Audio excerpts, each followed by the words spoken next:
dengan Pak Ganesan dan Pak Kartikeyan.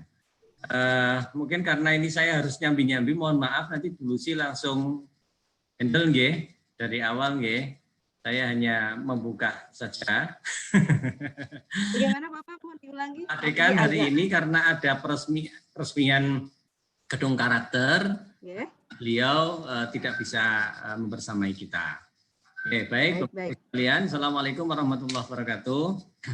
Assalamualaikum warahmatullahi wabarakatuh. Terima kasih Bapak Ibu sekalian atas kehadiran dan waktunya untuk agenda kita pada siang hari ini. Dan hari ini adalah putaran yang terakhir diskusi kurikulum kita yang menghadirkan mitra-mitra kita dari luar negeri, dan hari ini kebetulan dua-duanya dari India, dan beliau sudah pernah ke UNY akan sampai ke Wates, jadi sudah sangat familiar dengan kita. Ya, cuma karena ini di Zoom nggak bisa jawil-jawilan ya, mohon maaf ya. Baik, marilah kita sama-sama awali, kita buka agenda kita pada siang hari ini dengan berdoa dipersilakan. Bismillahirrahmanirrahim. Bapak Ibu sekalian, hari ini kita akan mendiskusikan dan mendengarkan paparan kurikulum untuk prodi S1 akuntansi dan prodi D3 D4 akuntansi. Nanti akan disampaikan Bu Denis dan Bu Adeng. Kemudian kita akan diskusi juga terkait dengan tuntutan tenaga kerja global yang sekarang kita sama-sama pahami bahwa sudah tidak ada lagi batasan-batasan antar negara, antar wilayah, ya bahkan persaingan begitu terbuka, sehingga mau tidak mau begitu kita harus berkompetisi, kita harus tahu siapa yang berkompetisi dengan kita atau berkompetisi dengan anak-anak kita. Sedikit informasi tadi barusan saya ada rapat di Komisi D Senat UNY tentang kerjasama. Salah satu narasumbernya adalah Prof. Buri. Beliau adalah koordinator program WCU. Dan kita sebenarnya tahun 2020 ini targetnya sudah masuk 300 ASEAN ya. Cuma memang penilaian ya kita di US itu justru malah kita terlempar di atas 550. Tahun 2019 kemarin kita masih di 450-500. Nah, salah satu catatan kita adalah kerjasama kita memang perlu kita optimalkan. Nah, dengan adanya kurikulum baru, harapannya kita terbuka peluang untuk memperlebar ya peluang-peluang kerjasama kita secara akademis dengan berbagai mitra. Kemudian setelah itu ada rapat di jajaran 4 dengan KUIK. Ini ada tawaran ya untuk kerjasama dengan Asia University di Taichung, Taiwan. Ya. Nah, sudah ada pembicaraan cukup panjang. Harapannya nanti khususnya prodi di manajemen dan prodi akuntansi ya, ini bisa follow up peluang kerjasama ini. Ya, ada bentuk kerjasamanya misalnya untuk double degree, ya S1 misalnya kalau tidak salah 3 tahun di sini, 1 tahun di sana. Kemudian ada juga program double degree sekaligus sampai ke master. Ya, jadi 3 tahun di sini, 1 tahun di sana, kemudian balik lagi 1 tahun di sini. Ya, jadi gelarnya nanti 3 ya, S1-nya 2 dan S2-nya 1. Ya. Nah kita sedang mencoba komunikasi lebih detail terkait dengan peluang-peluang itu dengan Asia University. Asia University ini salah satu universitas swasta terbaik ya di Taiwan. Ya, saya beberapa kali ke sana. Nanti mohon paling tidak dikondisikan terlebih dahulu ya, persiapan dari mahasiswa kita untuk mengikuti program-program yang ditawarkan ini. Nanti setelah ini mungkin akan ditindaklanjuti oleh pembahasan di tingkat prodi. Prodi nanti akan diajak banyak berdiskusi dengan KUIK khususnya untuk follow-up. Sekaligus di sini ada rekan kita dari India nanti juga bisa silahkan nanti bisa di follow up ya lebih jauh. Saya kira itu sebagai pembuka, nanti saya serahkan sepenuhnya kepada Bu Lucy, karena Bu Lucy sudah 3 kali saya kira sudah hafal ya nanti apa yang disiapkan. Dan ini mohon maaf saya sambi-sambi dengan yang lain. Demikian, terima kasih. Saya serahkan sepenuhnya kepada Bu Lucy. Assalamualaikum warahmatullahi wabarakatuh. Waalaikumsalam warahmatullahi wabarakatuh. Terima kasih Pak WD1. Ini berarti bahasa Indonesia dulu ya Bapak ya. Sudah 2 minggu agak lupa. Baik, Assalamualaikum warahmatullahi wabarakatuh Ibu dan Bapak sekalian. Senang sekali pada siang hari ini saya bisa berada di sini. So, good evening everyone.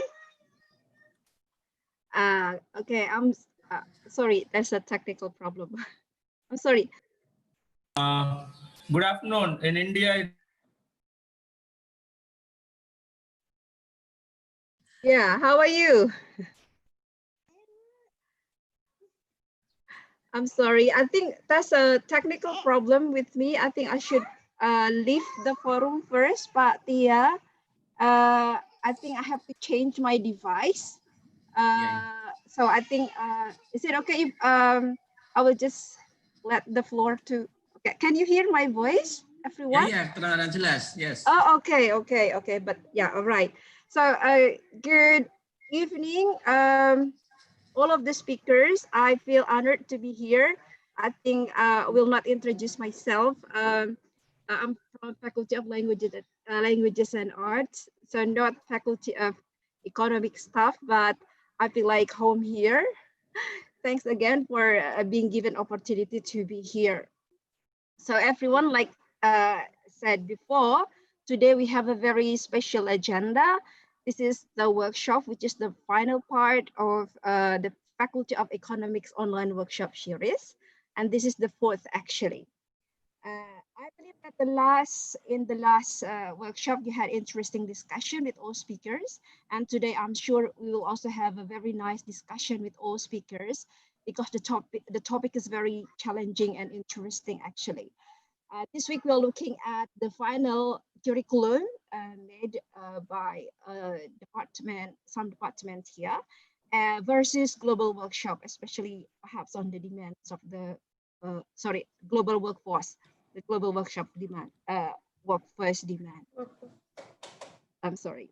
I'll be taking the role of the moderator, and we brought here 2 speakers from Yogyakarta State University and 2 speakers from India. Let us give them one by one. The first is Dr. Denis Priyantina. Good evening, Ibu, and Assalamualaikum. It's actually the person whom we already know, and I know in person. I hope you are doing okay, Ibu. Yes, I'm doing okay. Here, still in the office, and oh yeah, I'm lucky because I could work from home now. Okay. All right, now let's greet the second speaker, Ibu Adeng. Are you here, Ibu? Yes. Yes. Hi. Ibu, how are you? Fine, thank you. Okay, I'll look forward to hear for the presentations from both of you. Now, I'd like to greet the next speaker. So good evening from Yogyakarta. It's evening or afternoon, yeah, I think, sorry. If Jogja is still afternoon, yeah. Good afternoon from Yogyakarta, Dr. Kartikeyan Partasarati, and also good afternoon, Dr. Ganesha Palanisamy. How are you?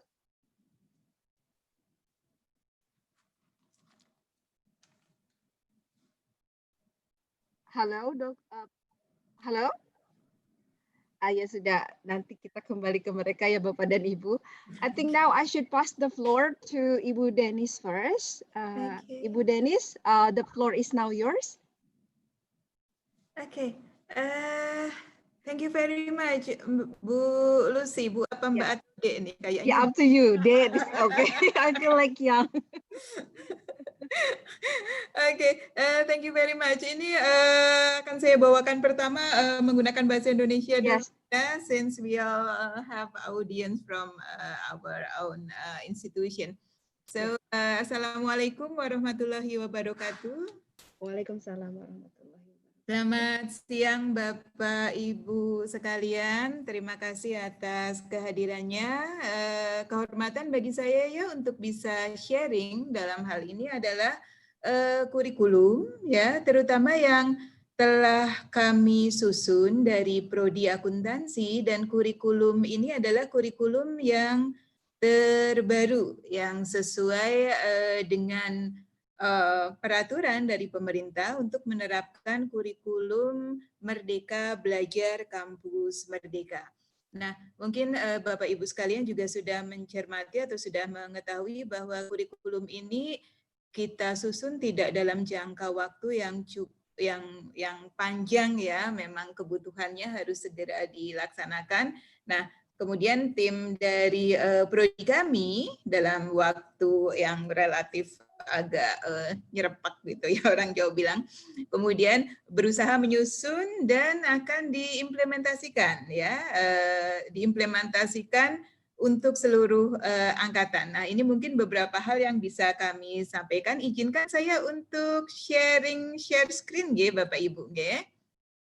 Oke, so here you go. Monggo Bapak Ibu, sampun kelihatankah? Sudah ya? Sudah Ibu, sudah terlihat Ya, jelas. share screen mulai dari yang pertama. Nah ini dia. Kurikulum 2020 Kampus Merdeka Belajar Kampus Merdeka ini memang merupakan hal yang sifatnya mandatori yang kami harus susun ya di Prodi Akuntansi berdasarkan aturan yang ada dalam hal ini. Nah, kurikulum ini juga insya Allah sudah akan diimplementasikan di semester Gasal tahun ajaran 2020-2021. Nah, kalau sebelum-sebelumnya kurikulum, karena sekarang ini kan sebetulnya sedang berjalan kurikulum 2019 yang usianya hanya 1 tahun, kemudian harus segera diganti, dan sebelumnya adalah ada kurikulum 2014 yang direvisi tahun 2016 seperti itu. Jadi mahasiswa yang sedang aktif belajar pada saat ini itu mengalami transisi seperti itu, Bapak Ibu. Jadi antar semester ini mengalami kurikulum yang berbeda, tetapi kurikulum Merdeka Belajar ini diharapkan diimplementasikan untuk semua angkatan seperti itu.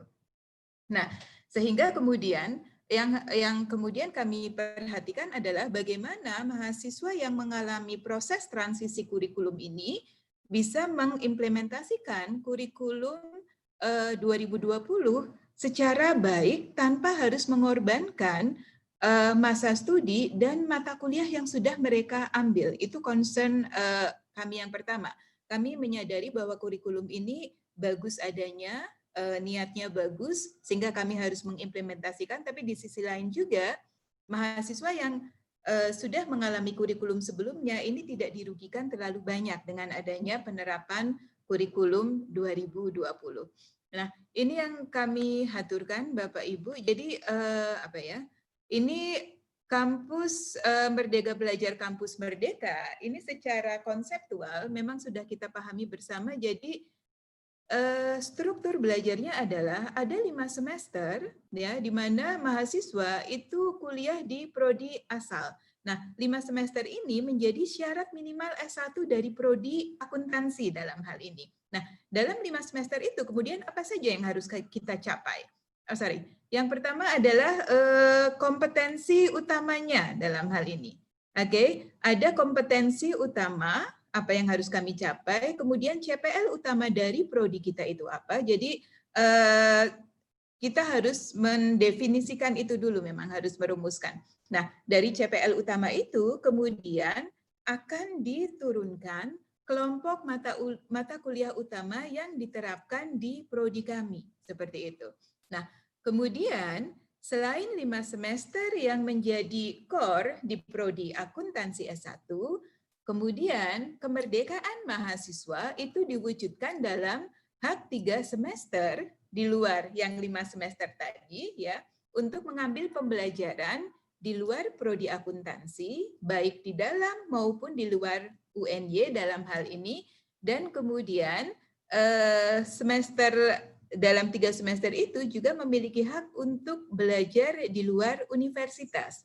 Artinya kegiatan-kegiatan yang memang bisa kita akui masuk dalam proses pembelajaran itu harus kita akui. Nah, hak 3 semester inilah yang kemudian itu menjadi salah satu implementasi konsep Merdeka Belajar.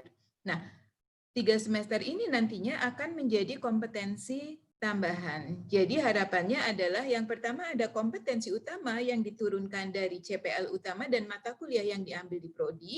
Kemudian 3 semester ini adalah kompetensi tambahan yang akan memunculkan CPL tambahan dan akan akan direfleksikan dalam kelompok mata kuliah tambahan dalam hal ini, Bapak Ibu.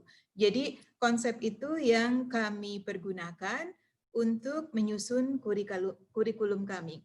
Nah, ini alur penyusunan kurikulum Merdeka Belajar Kampus Merdeka. Jadi memang kita sudah mendapatkan drive ini, alur ini dari universitas. Kita tinggal mengikuti dalam hal ini, Bapak Ibu. Nah, alur penyusunannya dalam hal ini adalah yang pertama kita harus mengidentifikasikan dulu ya sarjana atau lulusan kita dalam hal ini akuntansi S1 itu profilnya seperti apa? Profil lulusan seperti apa yang kita inginkan dalam hal ini. Nah, ada 2 hal yang perlu kita soroti yaitu kemampuan utama sesuai dengan bidang studi atau keahlian. Nah, ini kemudian bisa didapatkan dari CPL utama ya, diantaranya 5 semester yang berisi mata kuliah yang ditawarkan oleh prodi akuntansi dalam hal ini. Nah, kemudian ada kemampuan tambahan ya berupa bisa spesialisasi bidang studi atau keahlian.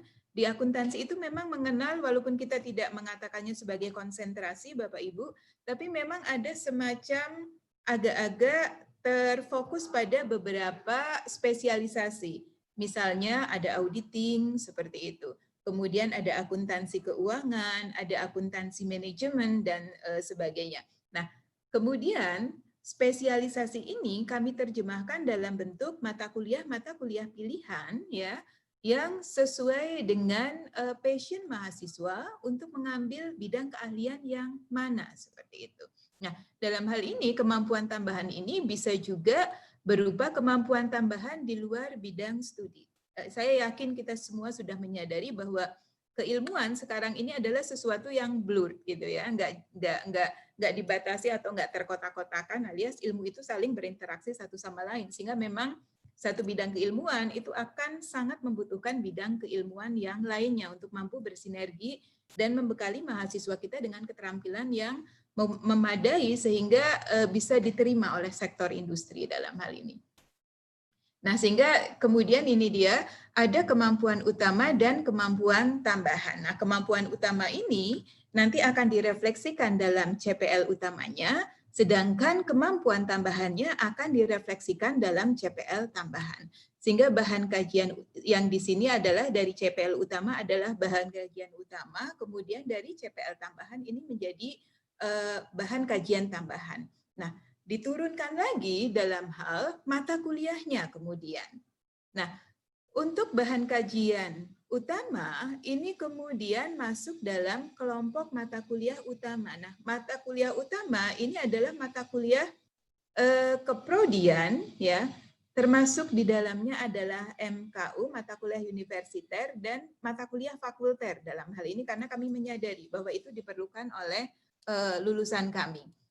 Nah, kelompok mata kuliah utama ini untuk membuat, nanti kan ada beberapa pola, untuk membuat beberapa pola itu mudah diimplementasikan.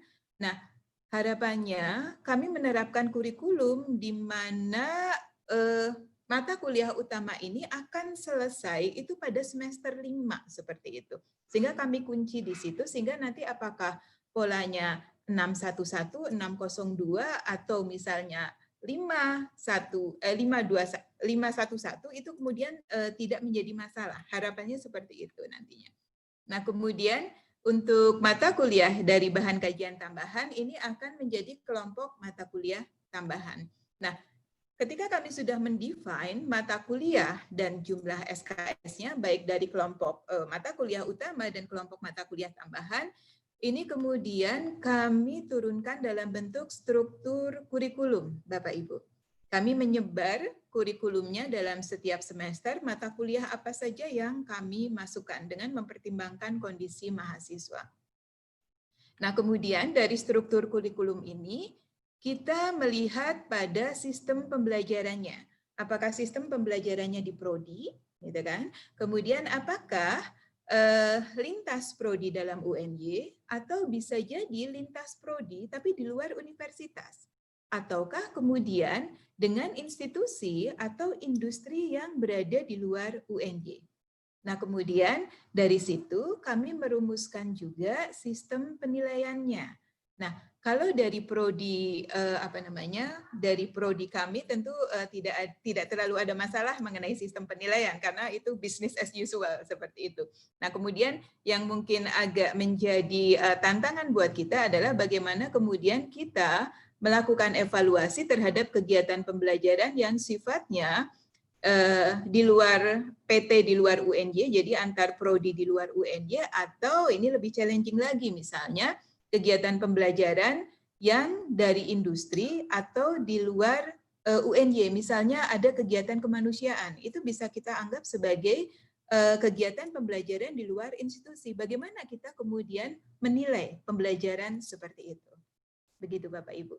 Nah, kemudian tidak lepas juga nih Bapak Ibu, kami mengikuti penyusunan kurikulum ini mempergunakan KKNI karena basis kita kan seperti itu, kita tidak lepas dari itu. Nah, ini kemudian deskripsi generik kerangka kualifikasi nasional Indonesia yang kita butuhkan, sehingga kita dalam menyusun kurikulum tentunya tidak lepas dari SWOT analysis, tracer study-nya seperti apa, kemudian kebutuhan pengguna lulusan, ya, lembaga profesi, karena di accounting itu ada Ikatan Akuntan Indonesia yang kualifikasi mereka harus kita perhatikan karena kita diharapkan mampu menghasilkan lulusan-lulusan yang memiliki kualifikasi untuk menjadi akuntan yang baik. Kemudian misalnya ada auditor seperti itu. Nah, sehingga kriteria-kriteria dari berbagai pihak, misalnya industri, kemudian lembaga profesi itu menjadi masukan buat kita untuk menyusun kurikulum kita. Nah, kemudian dari situ visi, misi, dan tujuan prodi disusun, ada deskripsi spesifiknya seperti apa. Nah, di sini kemudian CPL-nya kita sesuaikan seperti itu. Sama sebetulnya ya, kemudian nanti diterjemahkan dalam struktur kurikulum kita. Nah, untuk kurikulum 2020 ini, tugas dan kewajiban amanah yang kami emban sebagai program studi adalah ada beberapa hal. Yang pertama, menyusun capaian pembelajaran lulusan, terutama dua tadi, ada CPL utama, ada CPL tambahan. Nah, dengan menyusun ini, harapannya proses ke bawah, bagaimana derivasinya itu akan menjadi lebih sistematis, jelas, dan terukur, seperti itu. Kemudian menyusun kelompok mata kuliah utama, dan dapat ditempuh mahasiswa dalam 5 semester.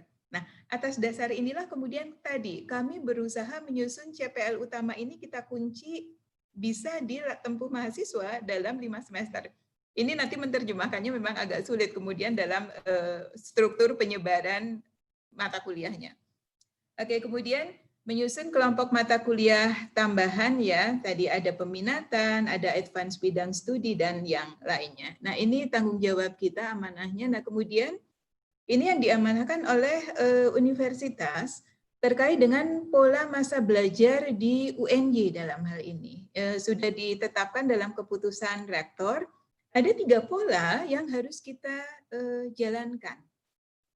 Nah, yang pertama adalah pola 512. Yang pertama ya, 512 ini artinya 5 semester dijalankan dalam prodi di UNY alias di prodi akuntansi S1, kemudian 1 semester ini dijalankan di luar prodi akuntansi tapi masih di dalam UNY, kemudian yang 2 semester ini di luar institusi UNY perguruan tinggi lain ya, bisa di perguruan tinggi lain, bisa di dunia usaha atau di masyarakat 2 semester. Sehingga total semesternya ada 8 semester. Kemudian pola yang kedua adalah 611 dengan penjelasan yang sama seperti di atas. Kemudian pola yang ketiga ini 602. Nah, rata-rata yang diminta kemudian total 8 semester.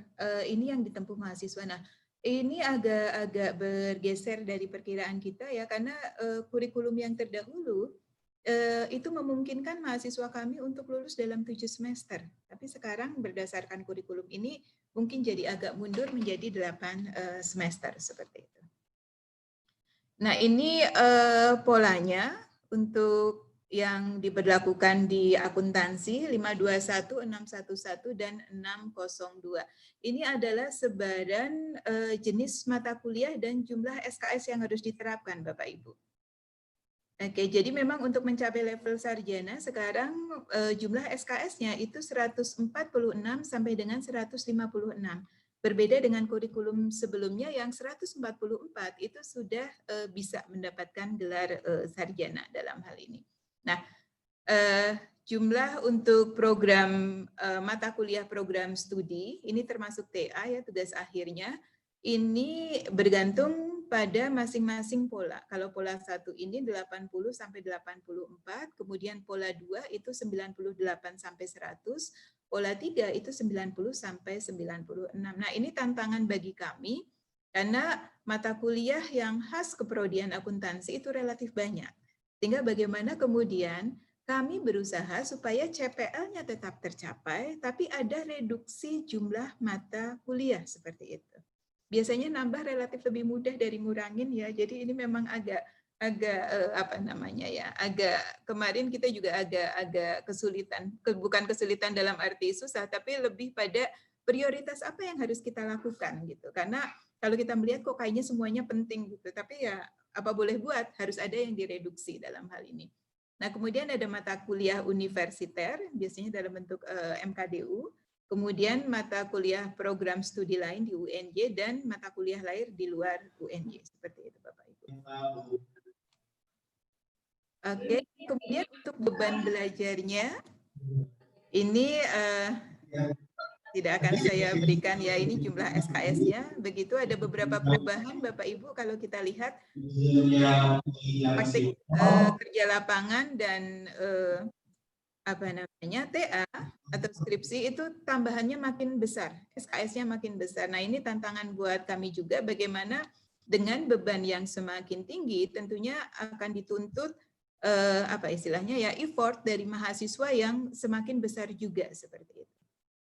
Nah, ini adalah sebaran yang tiap pola Bapak Ibu yang kami aturkan, tetapi ini dalam bentuk apa ya, blok secara general gitu. Kalau untuk sebaran per mata kuliahnya adanya di kurikulum kami, mungkin tidak perlu terlalu detail kami bahas ya. Nah, ini untuk pola yang 512, jadi semester 1 sampai 5 itu kita menerapkan mata kuliah untuk prodi asal, kemudian luar prodi di UNY untuk apa namanya MKDU, kemudian fakulter selama kuota SKS-nya masih ada itu dimungkinkan. Kemudian baru pada semester 6 ini diperkenankan untuk mengambil mata kuliah di luar prodi, luar UNY dalam hal ini. Nah, ini untuk pola yang 611 dengan penjelasan yang sama nih Bapak Ibu. Jadi kita harap itu di semester 5 itu sudah relatif terkunci. Di semester 6 terpaksa masih ada beberapa mata kuliah wajib, kalau tidak salah ada 3 gitu ya, mata kuliah wajib. Karena tidak bisa apa namanya dimampatkan, itu cenderung ada, sebetulnya kita nggak menganggap itu, artinya suatu mata kuliah itu akan sulit diambil kalau mata kuliah yang lain itu belum dilaksanakan seperti itu. Nanti mahasiswa akan berat menjalani itu, termasuk dosennya mungkin ngajarnya juga agak berat juga gitu. Sehingga kemudian terpaksa mata kuliah itu masih nyempil ada satu ini untuk 6,02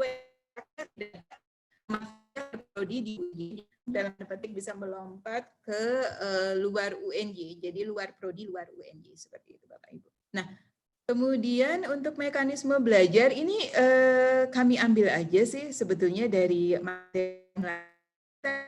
Kok kita bisa ngambil keluar dan orang luar bisa ambil seperti itu. Nah, ini mungkin mekanisme pelaksanaannya ya. Entah nanti implementasinya seperti apa juga artinya secara administratif, secara keuangan kami juga belum punya gambaran, tapi at least bagaimana ini dilaksanakan relatif ada panduannya. Karena prodi akuntansi sendiri sebetulnya sudah melaksanakan beberapa, mungkin sekitar 4 atau 5 kali transfer kredit ke luar negeri, dan kita mengakui nilai yang mereka peroleh di luar negeri untuk masuk ke dalam kartu hasil studi mahasiswa seperti itu. Ya, ini kalau dari luar prodi mau masuk ke UNY. Nah, kemudian ini dia tadi ada 1 semester yang di luar, ada 2 semester yang di luar. Nah, ini adalah berbagai macam bentuk kuliah di luar kampus.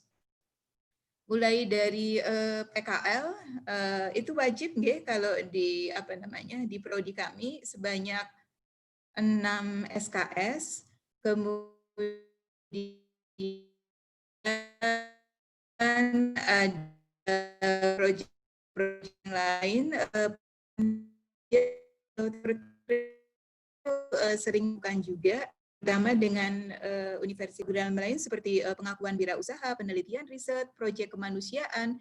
Ini memang sebelumnya tidak ada, dan kami masih menunggu progres lebih lanjut di fakultas, terutama bagaimana akan merumuskan kebijakan mengenai ini, terutama programnya seperti apa dan bagaimana kita nanti akan mengkonversi itu dalam bentuk evaluasi atau penilaiannya seperti apa untuk kita masukkan dalam KHS mahasiswa. Nah, ini hanya gambaran umumnya untuk proses magang, program magang yang atau PKL yang akan kami laksanakan sebanyak 6 SKS. Ini proses untuk pertukaran, program pertukaran pelajar. Nah, ini misalnya ada proses program studi untuk atau proyek independen yang bisa dilaksanakan oleh mahasiswa. Baik Bapak Ibu, mungkin itu yang kami haturkan kepada Ibu. Mungkin kalau misalnya masukan ataupun pertanyaan kami akan dengan yang kami haturkan. Terima kasih banyak. Wabillahi taufiq wal hidayah. Wassalamualaikum warahmatullahi wabarakatuh. Waalaikumsalam warahmatullahi wabarakatuh. Terima kasih Ibu Deni, singkat padat. You're very welcome, Mbak Lucy. Aduh, luar biasa ya. Terima kasih banyak Ibu. Tadi mohon maaf dari awal itu device saya mungkin bermasalah. Jadi kalau di saya suara Ibu tadi kadang hilang, wung gitu, terus muncul lagi. Semoga ini tidak dialami oleh yang lain ya Ibu Bapak. Nanti kalau ada masalah mohon menulis di chat room. Karena saya pribadi tadi kehilangan suara mulai Pak Tia dari awal tadi. Makanya tadi ganti device. Baik, itu alright. Sekarang I will pass the floor to the second examiner. Saya akan tidak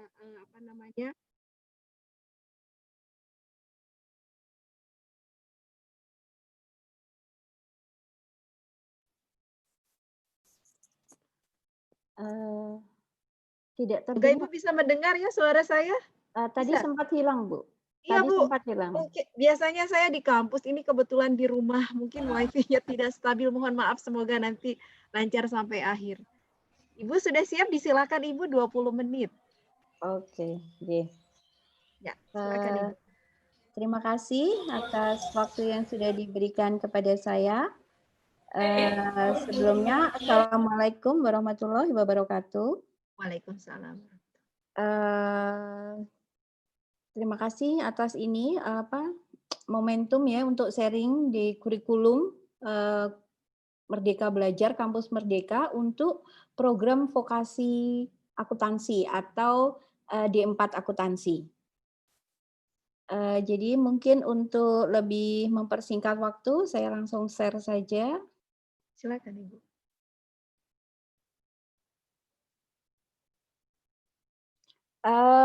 Tadi seperti sudah disampaikan oleh Bu Denis tentang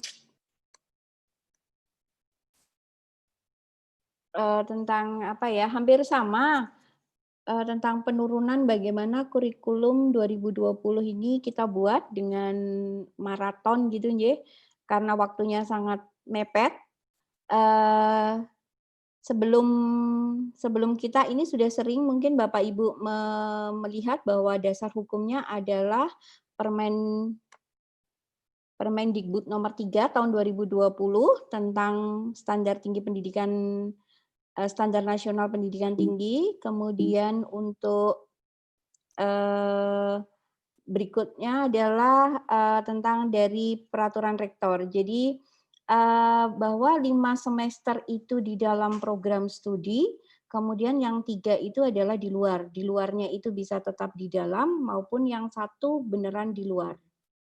Atau 2 di luar beneran. Jadi mungkin yang ini bagaimana kegiatan belajar yang di luar program studi sudah sering, jadi saya lewati saja. Nah, berdasarkan peraturan rektor yang terbaru ini nomor 5 tahun 2020, ini yang menjadi pegangan buat kami di vokasi untuk menyusun kurikulum Merdeka Belajar. Jadi kita disebut juga sarjana terapan. Kalau sarjana terapan only 2 optional, jadi hanya 2 pilihan, yaitu pola 1 dan pola 3, di mana pola 1 itu 512, kemudian pola 3 adalah 602. Dari ini yang terbaru untuk sebaran mata kuliah SKS setiap pola. Jadi kalau kita sarjana terapan, makanya kita mengambil pada kolom yang di bawah, yaitu untuk program studi itu kita 96 sampai 100. Kemudian untuk universitas itu 14, kemudian yang di luar program studi tapi masih di dalam UNY itu sekitar 8 sampai 10, kemudian yang total di luar UNY adalah 28 sampai 32. Untuk pola 3 106 itu untuk yang prodi sampai 112, kemudian universitas sama, luar prodi masih di dalam UNY kita 0. Kemudian yang luar prodi tapi luar UNY 26 sampai 30. Nah, ini sebagai acuan kita dulu untuk merumuskan kurikulum yang ada di Sarjana Terapan Akuntansi Universitas Negeri Yogyakarta. Ini kalau kita buat ringkasan khusus untuk sarjana terapan yang ada di kita, beberapa beban SKS itu memang mengalami perubahan, yaitu tugas akhir menjadi 8, kemudian kalau di program terapan ada 2 magang, yaitu praktek industri mandiri dan praktek industri terbimbing, sehingga itu juga SKS-nya berkisar antara 6 sampai 20, kemudian KKN kita tidak ada, 6 SKS itu sebanding dengan PIT. Nah, khusus untuk di Wates, ini selamat datang di kampus Wates. Jadi tadi yang hello sir, do you remember this is a Wates? You already come here? Yes. Yes. Yes, Miss Kanesan. Yeah. Maybe you can remember again our Yeah. reading in Wates. Oke. Untuk di Wates ini kita jadi untuk menyusun visi di D4 Wates sendiri. Jadi ketika kita menyusun kurikulum, kita breakdown dulu juga dari kita itu ingin menghasilkan lulusan seperti apa. Nah, kita mempunyai visi yaitu pada 2025 menjadi program studi Diploma 4 Akuntansi yang unggul profesional dalam pendidikan vokasi bidang akuntansi yang menghasilkan lulusan yang kompeten, inovatif, adaptif, berlandaskan pada visinya UNY, visi UNY, ketakwaan, mandiri, cendekia, ekonomi kerakyatan, kewirausahaan, serta bernilai budaya luhur. Nah, dari situ kita breakdown ke dalam misi dulu. Misinya, nah ini yang menjadi kata kunci ketika kita mau merumuskan profil kurikulum kita, yaitu profil lulusan. Kita ingin lulusan kita itu seperti apa. Nah, dasar profil lulusan kita itu dengan tadi Bu Deni juga sudah singgung, dengan ada stakeholder dan lain-lain, kita juga melakukan analisis SWOT, kemudian kita melalui tracer studi. Jadi sebenarnya kebutuhan pasar itu untuk vokasi D4 seperti apa. Nah, dari beberapa profil lulusan ini ada beberapa hampir sama ya, karena di akuntansi itu kan seperti konsentrasi ya. Kita mempunyai beberapa profil lulusan yaitu asisten akuntan. Dia profesional di bidang akuntansi keuangan yang mampu melakukan penyajian laporan keuangan. Kemudian kita ada analis keuangan, kemudian ada perencana pajak, kemudian ada junior auditor, perencana dan pengendali anggaran, atau ini mungkin kalau mau lebih luas skopnya adalah akuntansi manajemen, kemudian tenaga akuntansi dan keuangan, kemudian tenaga akuntansi dan keuangan untuk di sektor publik. Apalagi sekarang ada marak ini dana desa, jadi kebutuhan pendampingan untuk dana desa mungkin lebih banyak, sehingga untuk sektor publik selain ke pemerintahan dan lain-lain juga adalah ke dana desa. Nah, dari profil lulusan yang ingin kita capai itu seperti apa? Kemudian capaian pembelajarannya. Jadi capaian pembelajaran ini ada dua, yaitu ada yang utama dan tambahan. Saya tidak akan membacakan ini detail, tapi intinya adalah ketika profil lulusan sudah kita tentukan, kemudian capaian pembelajarannya yang utama itu apa, kemudian tambahan itu apa. Nah, yang utama itu kita coba kita penuhi dengan 5 semester tadi yang di dalam prodi, sehingga mata kuliah capaian utama itu adalah yang inti harus mahasiswa dapat, yaitu yang di 5 semester. Kemudian tambahan itu adalah bisa dalam tanda kutip itu tergantung passion, hobi, atau kebutuhan mereka ingin menjadi tenaga ahli yang seperti apa. Misalnya ingin menjadi asisten media akuntansi yang kompeten di bidang ilmu teknologi informasi, sehingga keilmuan akuntansi itu ada di capaian utama, sudah dibekali dengan informasi, tapi kalau ingin menambah, bisa menambah informasi misalnya di fakultas teknik, atau ingin juga menambah ilmu komunikasi, misalnya bagaimana dia pandai menyajikan secara nyata gitu, dia bisa mengambil di mata kuliah Fakultas Ilmu Sosial, Ilmu Komunikasi. Itu adalah capaian-capaian tambahan yang tempatnya nanti adalah mata kuliah di luar prodi, baik di dalam UNY maupun di luar UNY. Jadi ini beberapa capaian pembelajaran lulusan berdasarkan tadi profil lulusan. Kemudian, nah untuk sebaran secara ringkas di program vokasi D4 akuntansi, ini tadi ada 3 pola. Jadi yang pola pertama itu kan 96 sampai 100, kemudian universiternya 14, kemudian program studi lain itu 8 sampai 10, kemudian yang di luar UNY itu 28 sampai 32. Nah, 96 sampai 100 inilah kompetensi utama yang harus dimiliki oleh lulusan diploma 4 akuntansi. Namun ada beberapa yang saya garis kuning itu sebenarnya bisa menjadi capaian pembelajaran tambahan, namun dia diwajibkan. Jadi dia di dalam prodi, yaitu adalah etika profesi dan bimbingan karir, kemudian statistika, kemudian manajemen pengantar, praktikum bahasa Inggris itu kalau ingin lebih meningkatkan kemampuan dalam berbahasa Inggris, kemudian kesehatan, keselamatan kerja, dan lingkungan hidup. Ini beberapa mata kuliah yang sebenarnya dia kategorinya masuk ke tambahan, learning outcome yang tambahan, namun dia posisinya ada di dalam prodi.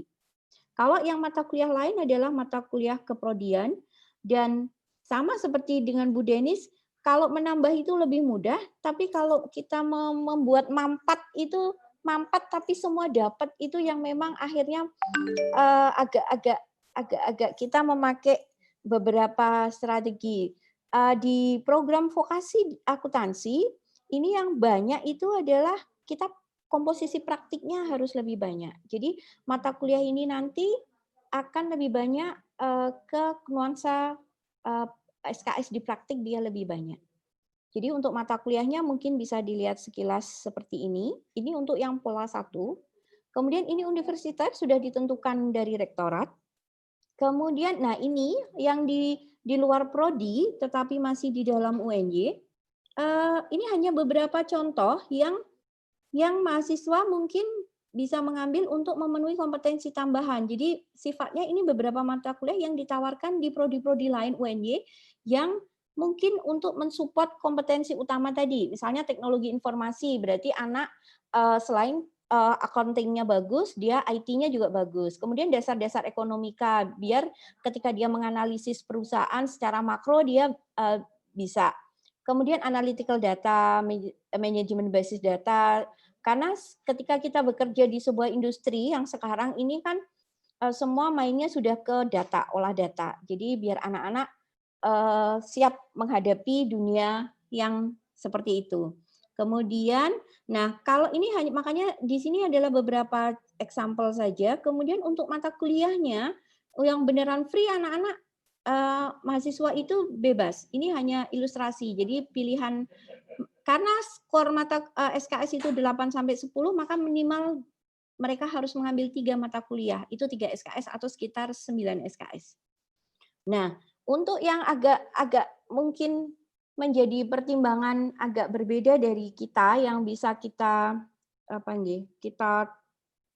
kita tonjolkan itu adalah ketika mengambil mata kuliah di luar UNY. Nah, karena tadi di kurikulum itu pembelajaran di luar UNY itu 8 bentuknya, ada 8 tipe yang bisa kita akomodir menjadi mata kuliah yang sifatnya itu mata kuliah di luar UNY. Nah, itu kita tampung. Yang pertama itu praktek industri terbimbing itu sudah wajib, anak-anak harus ambil. Jadi yang kuning ini adalah wajib. Anak-anak memang harus wajib. Jadi praktek industri terbimbing tadi 6 sampai 20 kita beri bobot 8. Kemudian KKN atau praktek industri mandiri itu 6. Kemudian tugas akhir tadi 8. Jadi yang sudah wajib itu 8, 6, 8. Sehingga akan ada sisa mahasiswa itu harus mengambil 3 mata kuliah pilihan yang lain. Nah, 3 itu bisa berbentuk pendalaman terhadap sebuah mata kuliah atau pendalaman terhadap sebuah tema tertentu.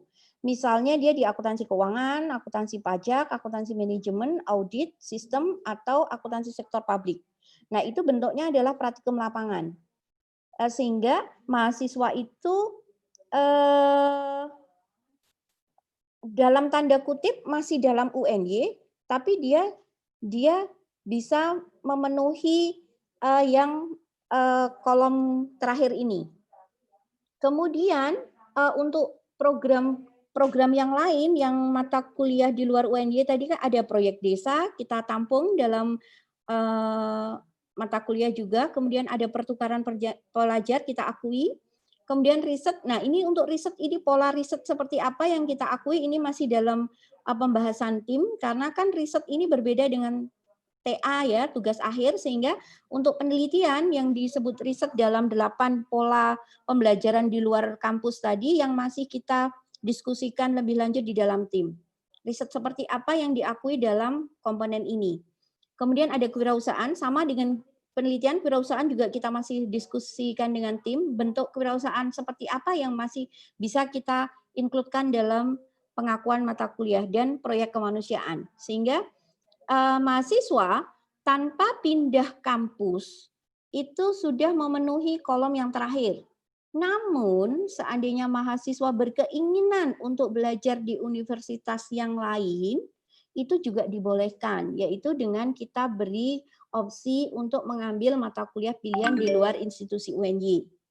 Jadi, ada dua opsi, mahasiswa tetap di dalam UNY namun di lapangan, atau mahasiswa beneran di luar UNY, misalnya ke UNESA atau ke Malang. Jadi ini yang menjadi ciri atau agak apa ya, yang kita mencoba tawarkan ke mahasiswa sehingga mereka lebih mudah dan mereka juga dapat implementasi secara langsung di lapangan. Kemudian untuk pola 3 itu sama, yang berbeda adalah beberapa mata kuliah ada di tambahan yang ada di dalam prodi.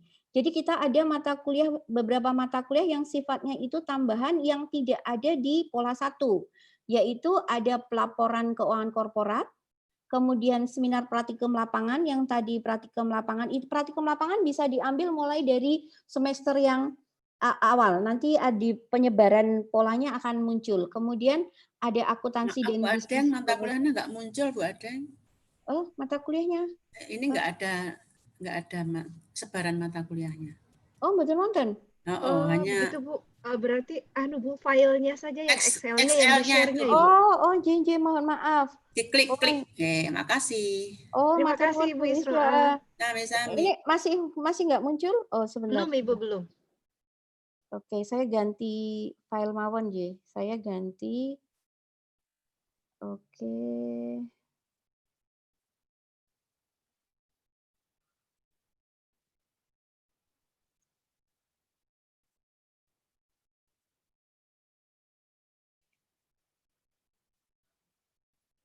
Sudahkah? Sudah muncul? Oke, sudah sip. Oh, sudah Bu sekarang muncul. Oh, alah, mohon maaf. Tadi saya linkkan filenya. Jadi mungkin saya akan ini saja yang di ini tadi yang sudah pembagian secara garis besar, yang ini keprodian. Kemudian yang ini yang kuning itu sifatnya learning outcome tambahan namun dalam prodi. Kemudian ini yang universiter. Kemudian ini yang di luar prodi namun masih di dalam UNY. Ini hanya contoh untuk memperkuat learning outcome utama mahasiswa tadi. Kemudian yang ini yang tadi bentuk-bentuk pembelajaran, 8 bentuk pembelajaran yang dilakukan di luar institusi atau di lapangan. Jadi bentuk-bentuk ini kita tampung di sini. Kemudian walaupun itu mahasiswa juga diberi opsional untuk mengambil mata kuliah di institusi lain. UNY sudah melakukan kerjasama dengan 12 LPTK sehingga arahnya nanti mahasiswa bisa mengambil mata kuliah di universitas yang masuk dalam MOU kita. Ini yang pola 1, kemudian ini yang pola ketiga sama dengan pola 1, cuman tambahannya adalah karena bobot SKS sebentar. Untuk total SKS yang ditempuh mahasiswa dengan pola 1 adalah 147. Jadi program studi 96, Universitas 14, pilihan tadi 9, ini 28, 147. Tapi kalau mahasiswa misalnya ingin mengambil praktikum lapangannya lebih dari 3, begitu dipersilahkan, tidak apa-apa. Tapi minimal untuk di kurikulum yang kita tawarkan adalah 147. Kemudian untuk yang pola 3, yang perbedaannya adalah di sebaran dalam prodi ini dia lebih banyak sehingga kita ada beberapa mata kuliah tambahan yang tidak ada di pola 1. Contohnya adalah pelaporan keuangan korporat, seminar praktikum lapangan, kemudian akuntansi dan bisnis global. Kemudian untuk mata kuliah yang di luar UNY, polanya sama. Jadi mahasiswa akan ada ini praktikum lapangan. Dia bidangnya di mana, boleh memilih. Jadi misalnya dia di dekat dia ada UKM, kemudian perlu pendampingan pajak, maka dia bisa mengambil sebagai praktikum lapangan bidangnya akuntansi pajak dengan bobot 3 SKS. Ini misalnya. Kemudian selain yang tadi sudah ya sama dengan ada proyek desa, pertukaran pelajar, kemudian kemanusiaan, yang masih dibahas di tim adalah tentang riset dan kewirausahaan ini. Model riset dan kewirausahaan seperti apa yang bisa kita akomodir dalam kategori ini. Kemudian untuk mata kuliah di luar prodi, di luar UNY, mahasiswa juga diberi kebebasan untuk memilih opsi itu. Jadi mereka bisa tetap di dalam lingkungan UNY atau bisa di universitas lain. Siapa tahu mahasiswa ingin merasakan kuliah di universitas lain. Kemudian untuk sebarannya tadi hampir sama dengan Bu Denis untuk di sistem blok. Jadi untuk sebarannya itu ini sebarannya. Jadi di semester 1, 2, 3, 4, 5 itu sudah mata kuliah keprodian. Kemudian mulai ada mata kuliah yang di luar itu adalah mulai di ini semester 5 bisa mengambil mata kuliah di luar prodi karena kalau penuh semua agak susah, jadi sistemnya semi blok agak diecer-ecer. Itu bahasa Indonesianya gimana ya? Jadi mahasiswa boleh mengambilnya begitu ada sisa SKS dia bisa mengambil. Jadi skenarionya adalah 1, 2, 3, 4, 5 itu di dalam UNY, 6, 7 itu mahasiswa ke lapangan, 8 itu TA sambil kembali ke UNY bisa mengambil mata kuliah di luar prodi di dalam UNY. Jadi ketika bimbingan TA atau apa, dia kembali ke rumah untuk sambil bimbingan, sambil mengambil mata kuliah di luar prodi atau diambil di awal juga bisa sebenarnya. Tapi skenarionya 1, 2, 3, 4, 5 di rumah sendiri, 6, 7 keluar, 8 kembali sambil bimbingan.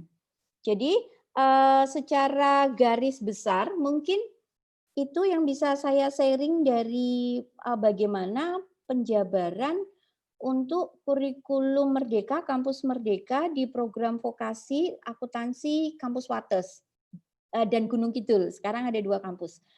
Program vokasi akuntansi FEUNJ. Mungkin itu saja dari saya. Kalau ada salah kata, mohon maaf. Saya kembalikan kepada pembawa acara. Ya. Assalamualaikum warahmatullahi wabarakatuh. Terima kasih. Waalaikumsalam. Sama-sama Ibu Adeng. Terima kasih atas penjelasannya, sangat detail. Tentu saja jika ada pertanyaan, masukan dan sebagainya untuk prodi akuntansi maupun vokasi akuntansi ini bisa disampaikan nanti di sesi tanya jawab setelah pembicara terakhir. Okay, alright. I think now we step on the third agenda, that is listening to the presentation from our distinguished guest speakers from overseas, from India. Let us greet them again. Hello, sir. Hello, Professor Kartikeyan. Yes, ma'am. How are you, ma'am? Fine. Great. Good afternoon. Good afternoon. Yeah. Good Is it also afternoon there? Yeah, good afternoon. Time now, 1.5 hours behind. Oh, I thought it's already evening, sorry. And good afternoon, Professor Palasani Ganesan. Good afternoon. Good afternoon. My name is Lucy. Lucy. Yes. Professor Lucy. I mean, just Lucy, yeah. Please. Okay. All right. Yeah. So how should I call you? Is it Professor Kartikeyan and Professor Palasani, or? Yeah. Professor Ganesan. No, Ganesan. Okay, sorry then. Professor Ganesan and Professor Kartikeyan. Okay. Yes. Because absolutely. I'm not from the Faculty of Economy, so it's my first time seeing both of you, and I feel happy to see both of you. Okay, please let me use a little time to read a brief CV about both of you to the audience. Okay. All right. So Ibu and Papa, let me read a brief CV from both the speakers. The first one is Dr. Kartikeyan Partasaranti, is an associate professor who works in the Department of Management Studies, Kongu Engineering College, India. Correct me if I wrongly pronounce the word, okay, sir? Correct. Okay. he also used to work in industry. For example, he worked as project coordinator, Maestro Software Solution, Erode, yeah, for 2 years in 2002 up to May 2004. Yeah, and about education, well, this is amazing. He earned his PhD from Management Karpagam Art and Science College, Bharatiya University, and he's got 2 masters. Well, this is amazing. 2 masters from Alagappa University and also Bharatiya University. And he has got so many international publications and also research, and most of his publications are research based. Okay. And our final speaker is Professor Ganesan Palanisamy. He is a senior professor from VIT Business School, VIT University, Vellore, India. He also earned 3 master's degree and 1 PhD from Bharatiya University, Coimbatore, TN, India, and MBA from Department of Management Sciences, Vellore. It's on on marketing, and then Master of Philosophy of Economics. It's about agriculture and rural development, and MA on economics, yeah, from Bharatiya University. Yeah, wow, that's amazing. Okay, ladies and gentlemen, not to waste the time, now I should pass the floor to our third speaker, Professor Kartikeyan Partasaranti. The floor is now yours. Yes, ma'am. Thank you very much for UNY providing me an opportunity to deliver my experience in the area of global workforce and how it affect to higher education, particularly Indonesian country. I take this opportunity to thank UNY Faculty of Economics, Dean, Vice Dean, and all other faculty members who have joined together to hear about my presentation on the global workforce. Is my voice is audible, ma'am? Yes, I can hear. I can hear clearly, but sometimes I cannot hear that. Thank you very much. Shall I use my? Shall I share my screen? Okay, please do, sir. Yes, thank you, ma'am. Please. Is my screen is visible for all?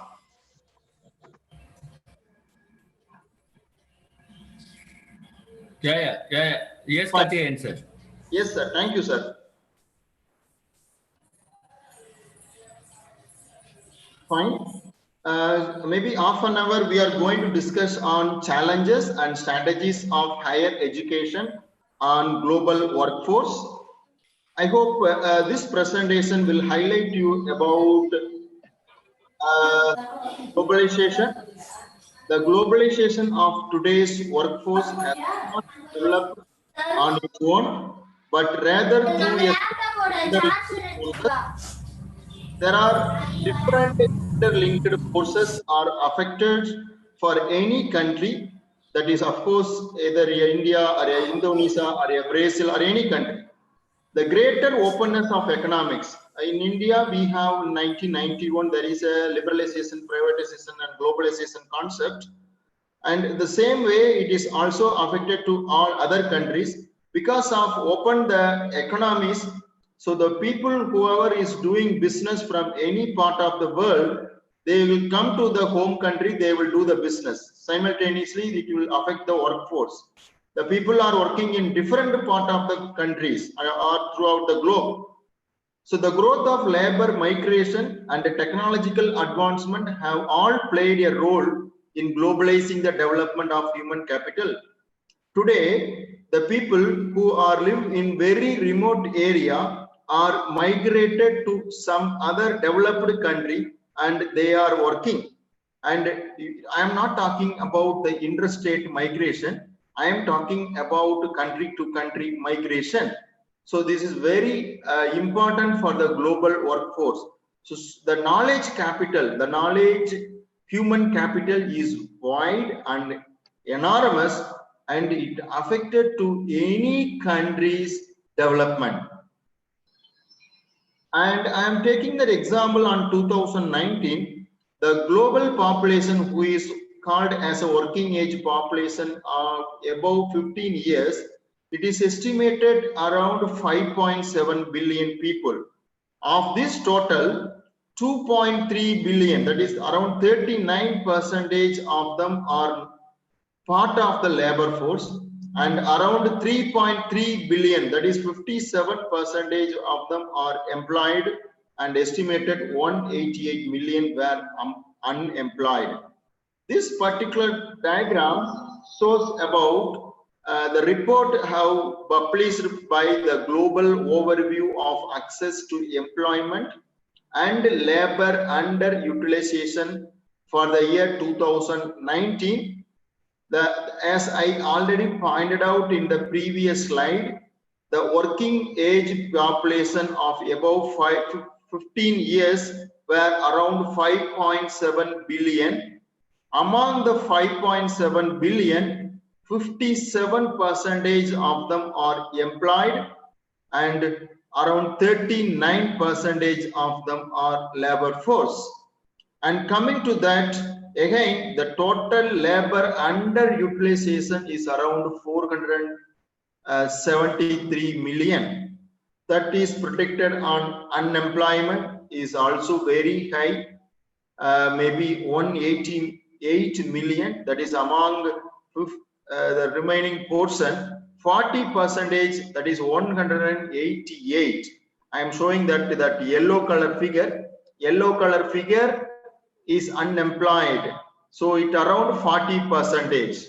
So under youth working age population, that is from 15 to 24 years, is 1.2 billion are living in the world. So youth in employment is 423 million, and youth in educators or training not employed are 509 million, and youth not in employment, education or training is 267 million.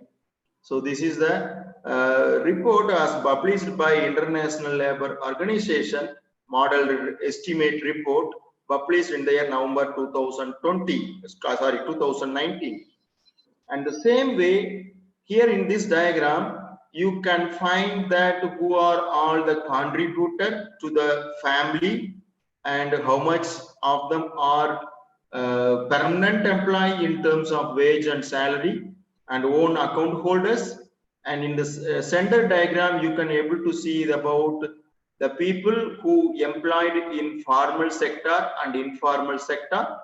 And the extreme right of your screen, you can find the diagram which is explained to you about the people socio-economic status.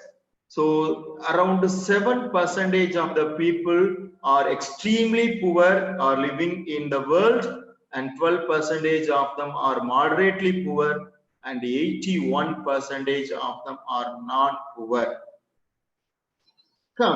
Coming to that, this particular report about the labor supply annual growth rate, which is projected by from 2012 to 2020, and also projected by the labor supply annual growth rate for the year 20 to 30, that is next 10 years, what would be the projection rate? So coming to that, the total labor supply in 2012 in India is 481 million, and for Indonesia it is 120 million. And come to that, I'm talking about the South Asia nations, okay, Japan, Russia, India, China, and Australia. While compared to here, so Indonesia is achieved an annual growth rate of 1.56%, and it is also projected 1.24% from the next 10 years. Okay, that is well good. That is supply of the labor was very high. It is increasing a component growth rate of 1.24% on every year. Yes, This is another difficult picture you can found from that particular diagram, which is explain you about the shortage and surplus on the labor. So this is actually the projection figure. It is not an actual. So as per the 2020 data is given here, and what would be the labor shortage or surplus in 2030. And quite often the scenario 1 explain about if it is a 10-year growth rate, and it is achieved in Indonesia, it is a -3% is a shortage. But it is, if it is a 20-year growth rate, then Indonesia is not in a surplus shortage, it is in a balanced figure, that is 0%. So why I am talking here, almost all the countries where I have explained you are in the common position, I leave it about the countries like Australia or Russia, they have too much of the deficit or maybe a shortage. But mostly other countries have more workforce. They have more workforce, and the people are ready to switch over from one country to another country as a migrant labor. Well, I am talking about here 3 R's and 4 C's are very important for managing a labor workforce. We know that the economies that existed 50 years ago, it was enough to master 3 R's. So from 1960s or 70s, we all talk about the economy is based on the reading, writing, and arithmetically. But now we are talking about one step ahead, talking about the 4 C's. In the modern flat world, we are not only required a 3 R's, we also required a 4 C's. Communicators is a person who is more influencing to the labor workforce, and a person who creating something, a creators, then a person who mainly involved for a decision maker or decision making skills, an academician or educators. They are all called as a critical thinkers, is a third 4 C. And the fourth 4 C, we required a more collaboration. Today, the foreign embassy on each and every country is focused on to enter in a MOU. It is also applicable to the academic institutions and the universities, who are all ready to collaborate with the new ventures who can be part of the globe in anywhere. So they are all enter into the collaborators may enter into the different types of MOUs or agreement. And why this context? What is the necessity we are talking about the global workforce? So global workforce, we required to develop a new vision for each and every country, and the new vision for education is needed. My dear friends, my dear good friends, I want to add in this juncture, the Indian country is recently announced a new education policy. My dear friends, the Indian country, my mother country, has announced a new educational policy maybe after 40 years. Okay, this is a scenario which is also applicable to any other countries. They are also adopting a new education policy, come up with the new policies which can be highlighted more vision and mission for an organization and a country as particular. And another important reason behind that, the character development and lifelong health and wellness are an essential part of the higher education. So we are all not only teaching the subject to the students community, we are also developing the character development in terms of the personality development or attitudinal development or a moral development to the students. And we are all creating the good moral students to the society or a country. and college students should serve as the center of a community. The next generation of good citizen in Indonesia is all belongs to or belongs from the university students or institutional students. And what the higher education institutions want to do, that is very simple. A strong program which have more connected, interconnected or interdisciplinary in nature, which includes science, humanities and art is required.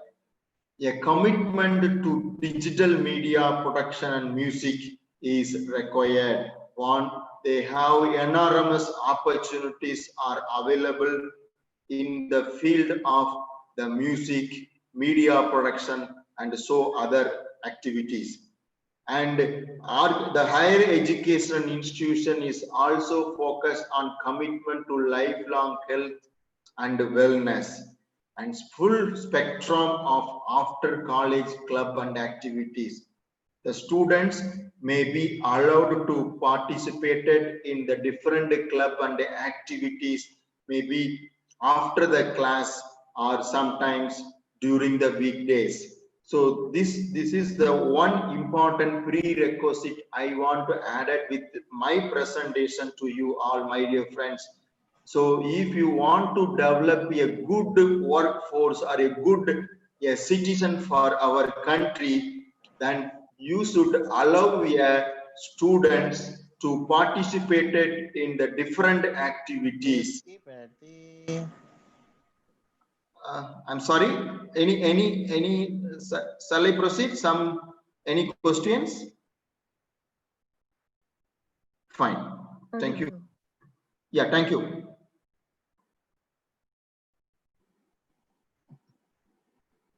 And today, the life of a student, I heard about the UNY is doing a lot of activities during my visit in November 2019. I have seen about the different activities along with the study program.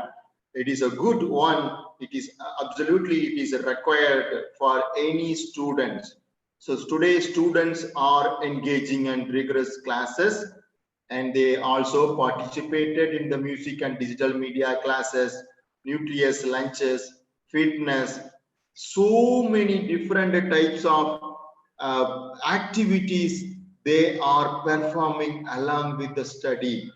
So many students are moving from one place to another place for studying. So many people are going to another country for studying. I don't know about the COVID-19, how it is affected.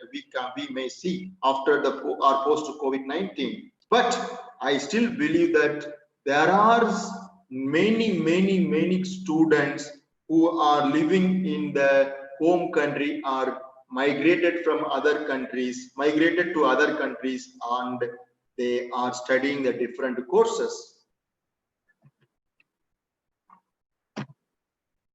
And my dear friends, I want to insist you all, great teachers as like you all, please include some syllabus based activities, like you can include community and society based activities in the subject, maybe some mini project or the activity based learning can be included in the subject to enlarge a good skill among the students.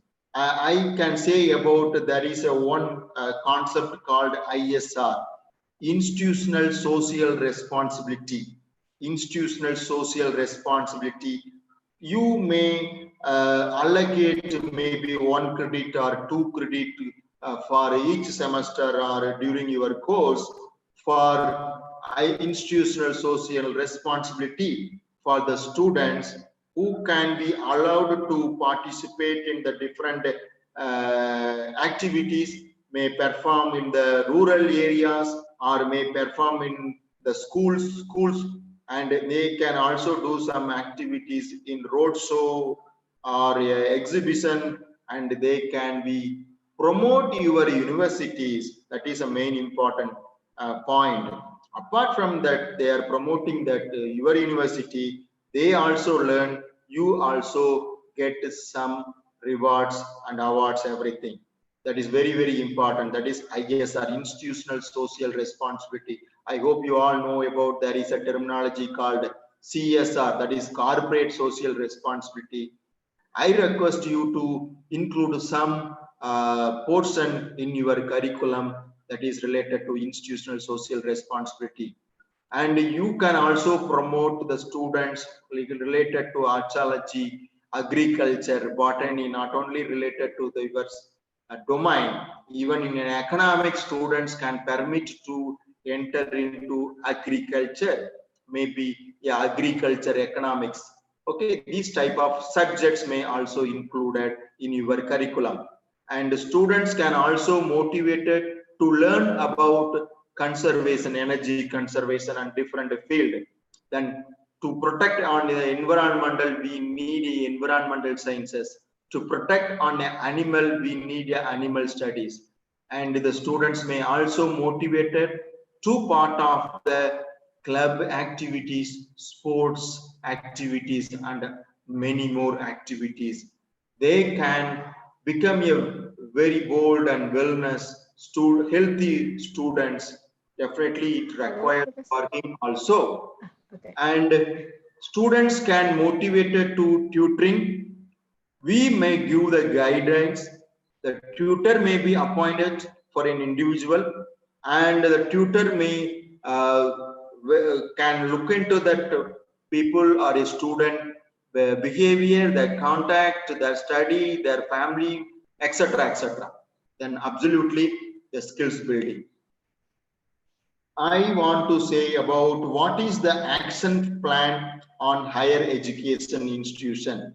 And the higher education institutions, as like UNY, you want to develop a first strategic plan. Today, most of the institutions, universities are planning for developing a 5-year strategic plan or 10-year strategic plan. So the strategy is a ways and means of achieving the institutional goal. The strategy is a foremost step. And based on the strategy plan frame, an organization or a higher education institution want to review the work on every year or a 6-month or quarterly basis. And accordingly, we should develop a second generation leaders, develop a second generation leaders, academicians, managers, administrators. We should develop a leaders and managers. Then also we go for partnership with the education sectors, collaborated with the new ventures. And if it is skill is not required, we must provide the training and development to the educationalist, that is a reskill existing workforce. Definitely today the generation, the teaching field is never ending field. So we also required some type of skills and training development, maybe outcome based education training, or maybe in any type of on the job and off the job training. Today, so many organizations in India are sending their faculty members to attend the faculty development program and knowledge sharing workshops.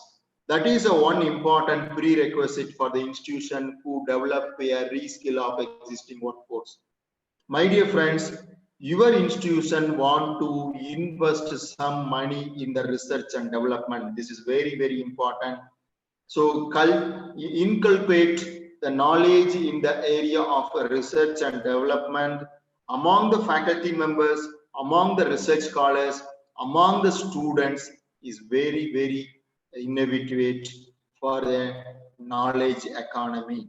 And for a research and development is only one department who can show you that your institution to the next and further level. And my dear friends, please utilize to seek the fund from government. This is another important. Today, more number of funding agencies are available to any country for supporting your research project. So utilize the government support. So this is according to my experience. I am sharing these are all the important points for a higher education institution. They must develop the action plan accordingly to serve on the workforce, current workforce. And we all know about the emerging areas in the higher education institution. Today, so many courses are starting in all over the world related to automation, robotics, machine learning, computerization, technology, and organization of the work. And we are required, we must develop the students to enrich them to capable to learn on the digital literacy skills. Second important one, the soft skills, management capabilities. Soft skills, I'm talking about the management capabilities, and very, very important, we now talking about the industry 4.0. For academic institutions, the higher education institution can develop a students to know about the industry 4.0 skills. And very important, the organization or an industry or a higher education institution, they also develop students on entrepreneurial skills. These 4 skills and capabilities must possess by each and every individual or a student who is performing higher education institution or university. Very, very important. He must be familiar about the digital literacy. He must know about the different soft skills performance on him or her management capabilities. He must develop the industry 4.0 requirement, should also developing the entrepreneurial skills. I know that the Georgia University is doing a lot of entrepreneurial opportunities among the students. You are permitting them every week.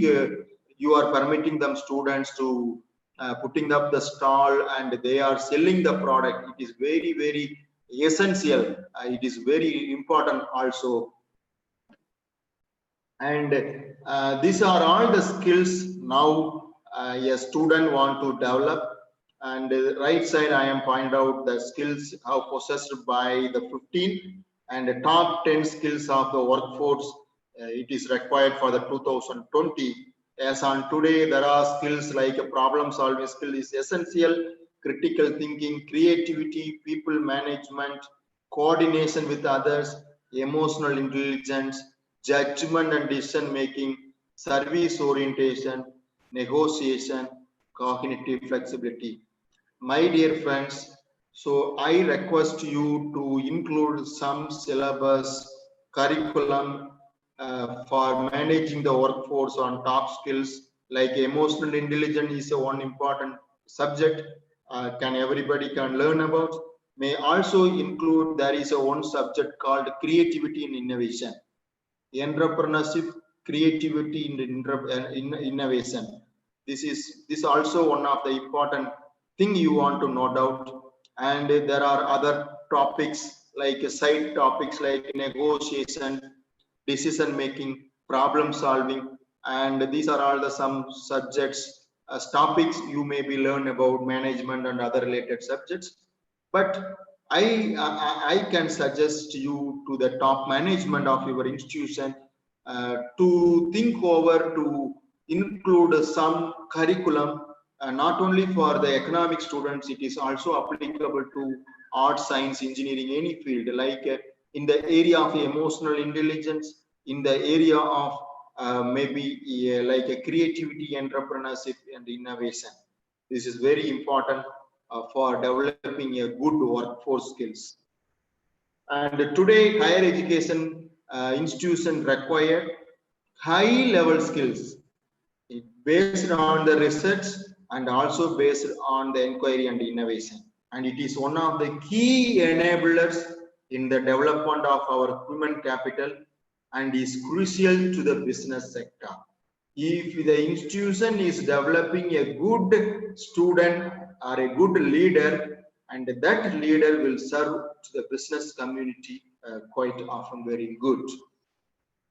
Today, a graduate want to develop him or her in terms of cognitive skills, which include about analytics, applications, network management, security, and privacy. So a graduate want to develop him or her or to obtain the different cognitive skills. It include analytical skills, application-oriented skills, network management skills, security-based skills, privacy skills. And apart from that, he also required a global interconnectedness and automation needs. Okay, and my dear friends, as I already pointed out in the previous slide itself, a graduate required a problem solving skills. He required a creativity skills. He required a good communication. So collaboration skills, adaptability, and a initiator. Higher education institution today needs industry university cooperation. So you can visit any university in the industry, you can collaborate with the industry, you can offer the courses related to industry based courses. Sometimes the industry people can be called to the university to offer some courses. Maybe the credit transfer system may also allow them, if the student have learned some courses in the industry, that also considered for evaluation of the GPA score. And leadership and management development activities must be developed. That can be one important step for a student to learn more experience learning. And there are different ways of learning that also can be practiced. We may not know about the online ICT tools learning concept. We all know about only the theoretical based learning, that is more traditional learning system.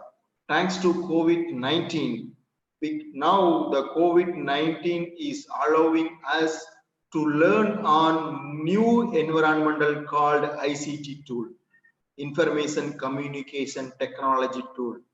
There are so many softwares or help us to teach our students from our home itself.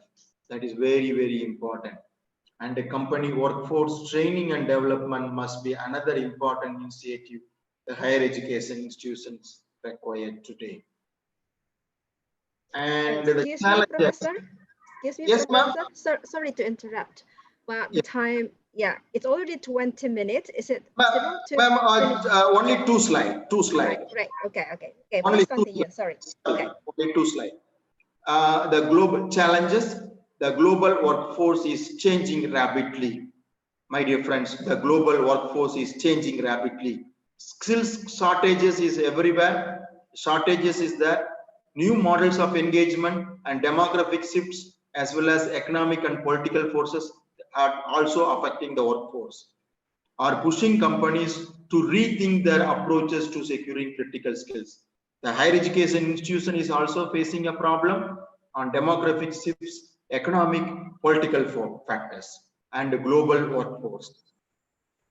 And education models need to reflect the demand for lifelong learning, and skills, not degrees, may be the reality of the future. And the startup and new business models are disrupting a traditional education institution and operating models. And we are talking about the fourth generation entrepreneurs, industry 4.0. And these are all the jobs and landscapes for the year 2022. There are different skills: data analytics, artificial intelligence, machine learning, operational managers, software applications, sales and marketing professionals. I'm talking about sales analytics, marketing analytics, advertisement analytics. So many analytics are emerging today. Big data, okay, and digital transformation is a need. New technology specialists all focus on the skills.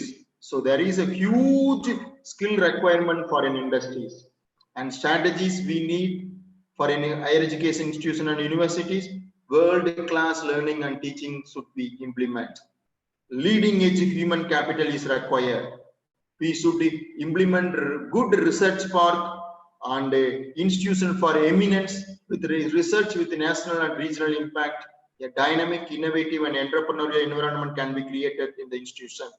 Local engagement and international reputation can be adopted. More collaboration can be started.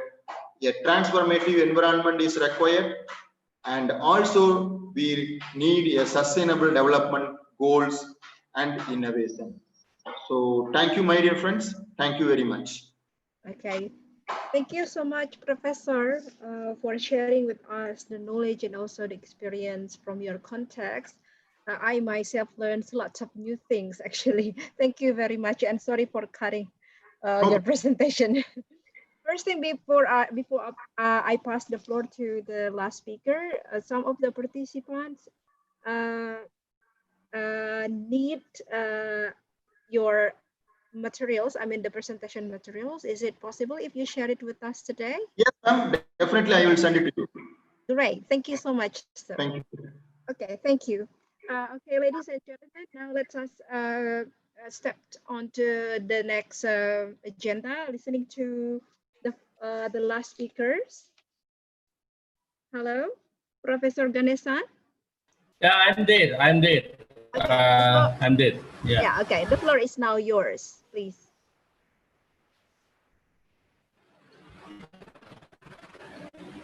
My slides are visible. Very clear. Yes, very clear. And your voice is also clear. Okay, thank you very much. Sure.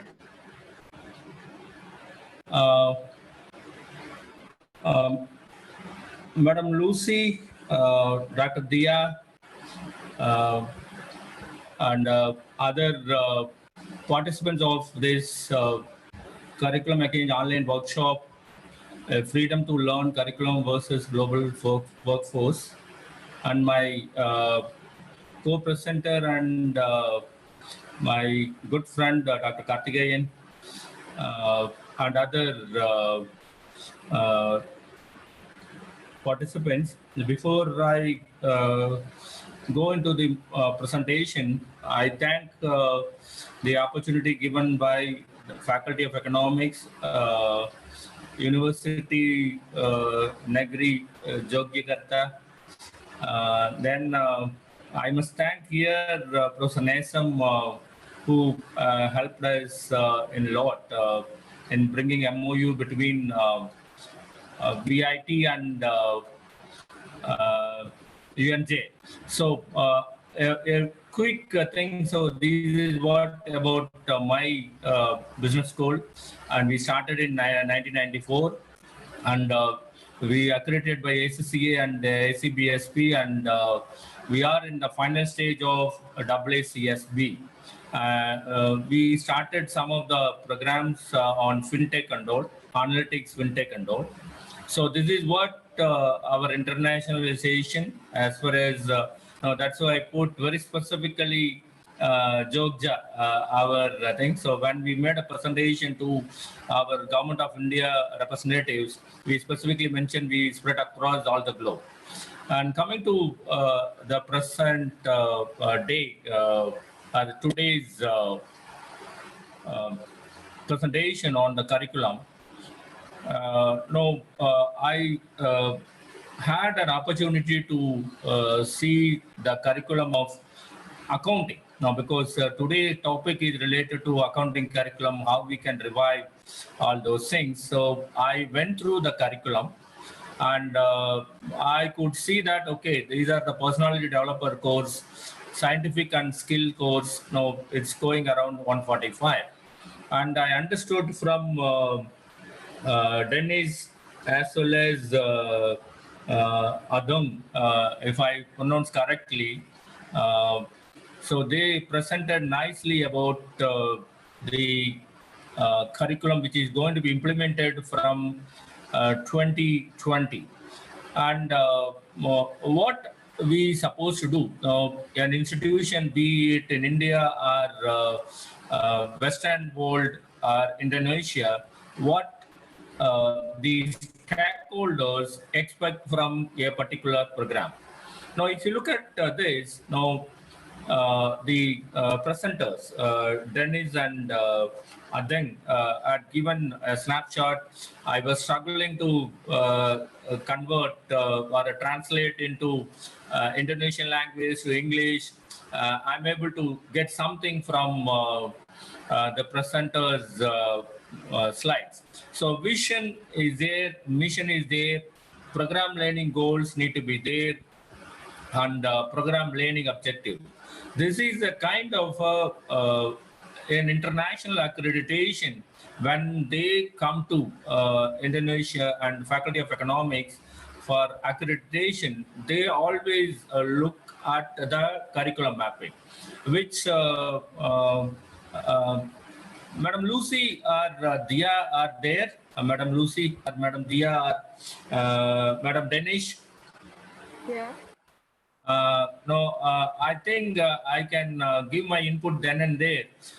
So the thing is, I could see the curriculum, well-developed curriculum, but this part need to be taken into account, because the curriculum itself is not going to give a clear focus to the clear learning to the stakeholders. I mean, stakeholders here are the employer more specifically, and over and above the students and the parents. So the curriculum mapping need to be done related to the program learning objectives. The curriculum is very clear, the courses are very clear, but I personally feel that the last part, what is your program learning objective, accounting or management or economics education? Now, when you design your curriculum, how this is mapped with the courses, that I couldn't see there. Then, so this is very important. Then, I'm just giving a model from association to advanced collegiate school of business, that is AACSB. Professors who are in the field of management education and accounting education, they would not say that I do not know anything about AACSB. They would not say. No, they, as far as my knowledge goes, I've been working with this accreditation in our school for the last 4 or 5 years, and to my knowledge, I wanted to present to the members present here, only Gajmata in business school got accreditation from this AACSB. Look at what they look for when they come for accreditation at FEUNJ. They look for these categories. One is general skills.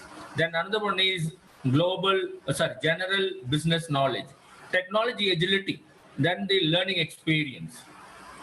So whether it is a BA management education or a diploma or an accounting education or accounting or a diploma economics education, office automation education or secretarial studies, I would suggest that you can follow this model of AACSB and try to link, because say, when I was there, I was discussing with Dia Sugirno, Dean Susanto.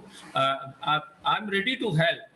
So when I come there, or even by sitting through this kind of a Zoom or a MS team, I'm ready to help Madam Lucy. So even I promised with Vice Rector. No, we can do it, but I would say here, I would submit here, your courses are very, very clear, but the relationship which I couldn't see in the curriculum. So this is a model one. Then, okay, now let us come to how to prepare the students for the global employment opportunities. So let me give a scenario.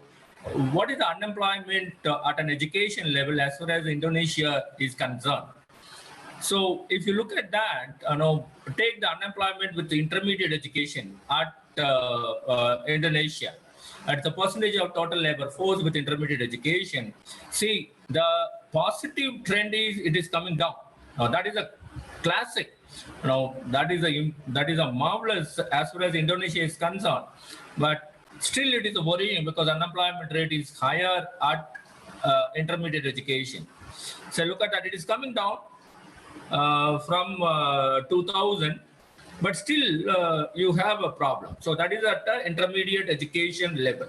And coming to the advanced education level. So in the case of advanced education level, again, it is there. We can pat on our shoulder, but that is not going to be good. So we need to provide an ample opportunity for our young kids so that they can go not just only Indonesia, but they can spread across. They can go to other Asian countries, they can go to SAARC countries, they can go to other Western world for the employment. So migration and all, so brain drain is not good because say everyone is understanding, particularly Indians now because of the COVID. Now, when people are losing their job, they are coming to motherland. So we should not. My personal view and my submission is we should not depend on the migration. So we should generate employment, and we should say educate our young people for serving our own nation, the mother nation, rather than going and working abroad, not just for a money's sake. Then what is there? What are the opportunities?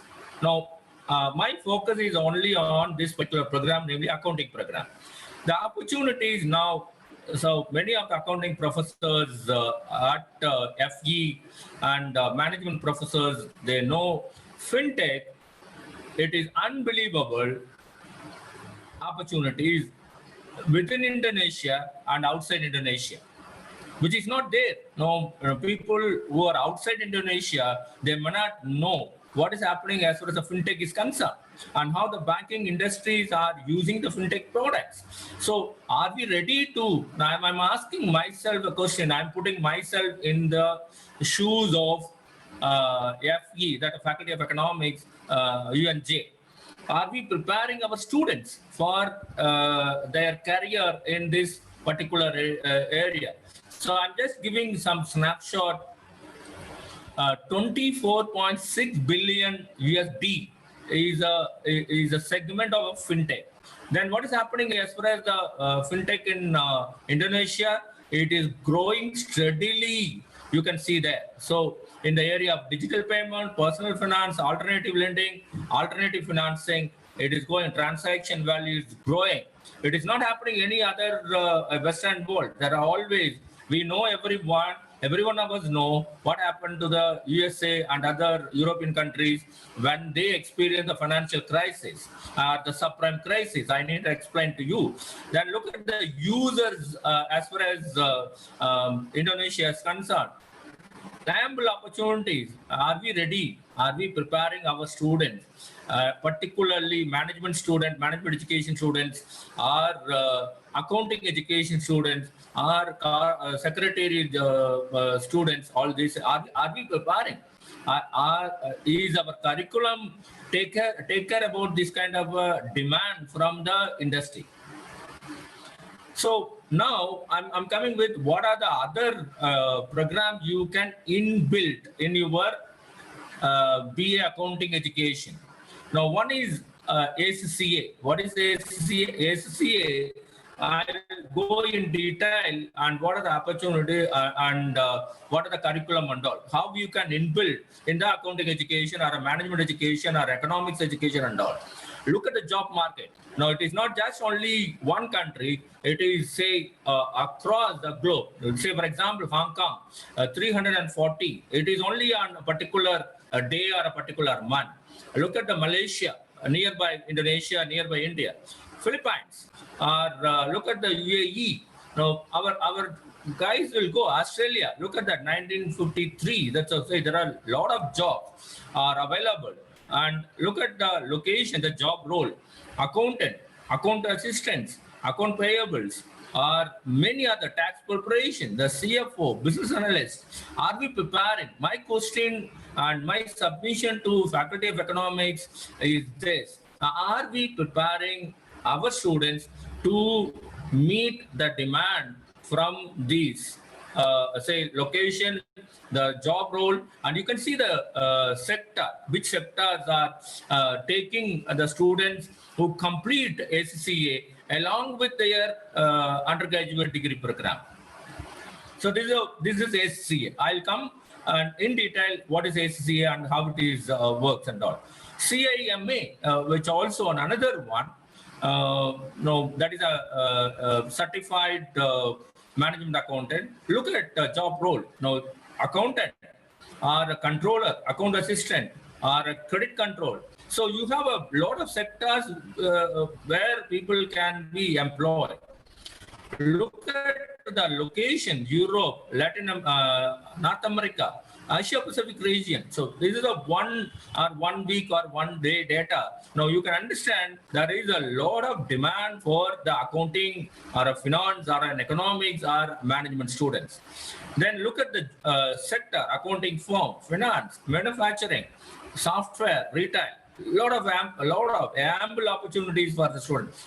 Again, my question is to Faculty of Economics or my own school, are we preparing our students to supply to these demands? Then this is what I was talking to you. Association of Chartered Certified Accountants, that is ACCA. Now, what is ACCA? How the ACCA goes? ACCA goes with these basic courses. My submission is, when I share this, you go to the ACCA website and look at their curriculum. We are not going to do, so we already signed an MOU with ACCA Global based at UK, and we are training our students to clear ACCA. It's a very easy when you embed your this curriculum with your BA accounting curriculum.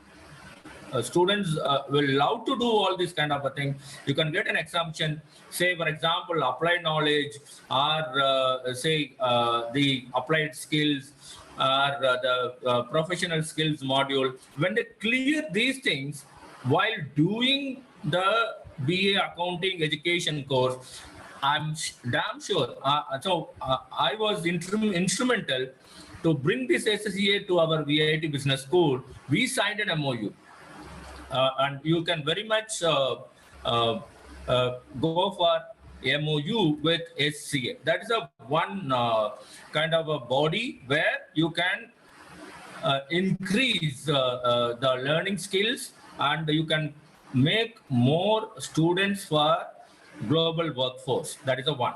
Then the second thing is a Chartered Institute of Management Accountant UK, and it also goes to the global. So it is based at UK, but it goes to the global, and you can prepare your students for the global workforce.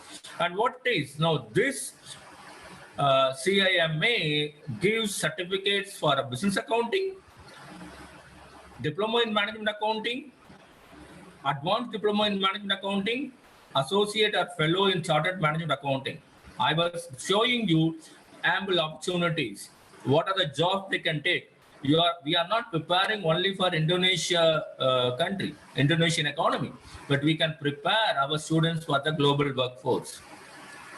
And this is what kind of stages the students will go. So when they complete 3 courses or the 4 courses, they will get a certificate in business accounting. When they go for additional 3 courses, they will get a diploma in management accounting. When they go for a more another 3 courses, they will get advanced diploma in management accounting.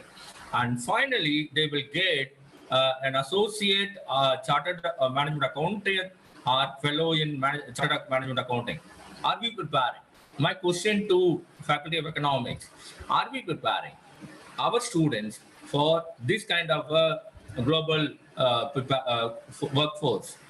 That is another institution where Faculty of Economics can go for a tie-up, go for a MOU, prepare your students, and job opportunities, career opportunities are at a higher level. Then, now you can see that. So ACCA when I complete, or a CMA when I complete, where I can get a job. No, that is what given here. That a business valuation, IT consulting, tax consultant, financial accountant, chartered accountant. These are the job. A student can easily get it. So you need not go for a career workshop or a career mail, a career planning, or a career fair. You not do. So the company, the employers will come and pick our students. Now that is what many of the institutions who normally miss. Then what? Then the Islamic, so CAMA is also offering Islamic finance qualification. All right. So when are we preparing our students? Again and again, I just wanted to ask this question so that Faculty of Economics can go through these things, prepare your curriculum more vibrant, and prepare and bring the global workforce from Faculty of Economics. Look at that. So 4 certificate courses they are bringing. Of course, all these courses are with some financial implication. I'm sure if the students and the parents are able to pay, they can market themselves. So we are facilitators. The Faculty of Economics is a facilitator. UNJ is a facilitator. The student can take and then do that. So 4 certificates, and mostly these certificate courses, when they earn, they can go to Asian countries specifically. So certificate in Islamic commercial law, certificate in banking and takaful. I need to explain, many of our friends knew about it.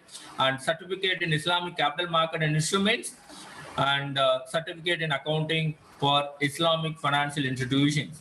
It's not there.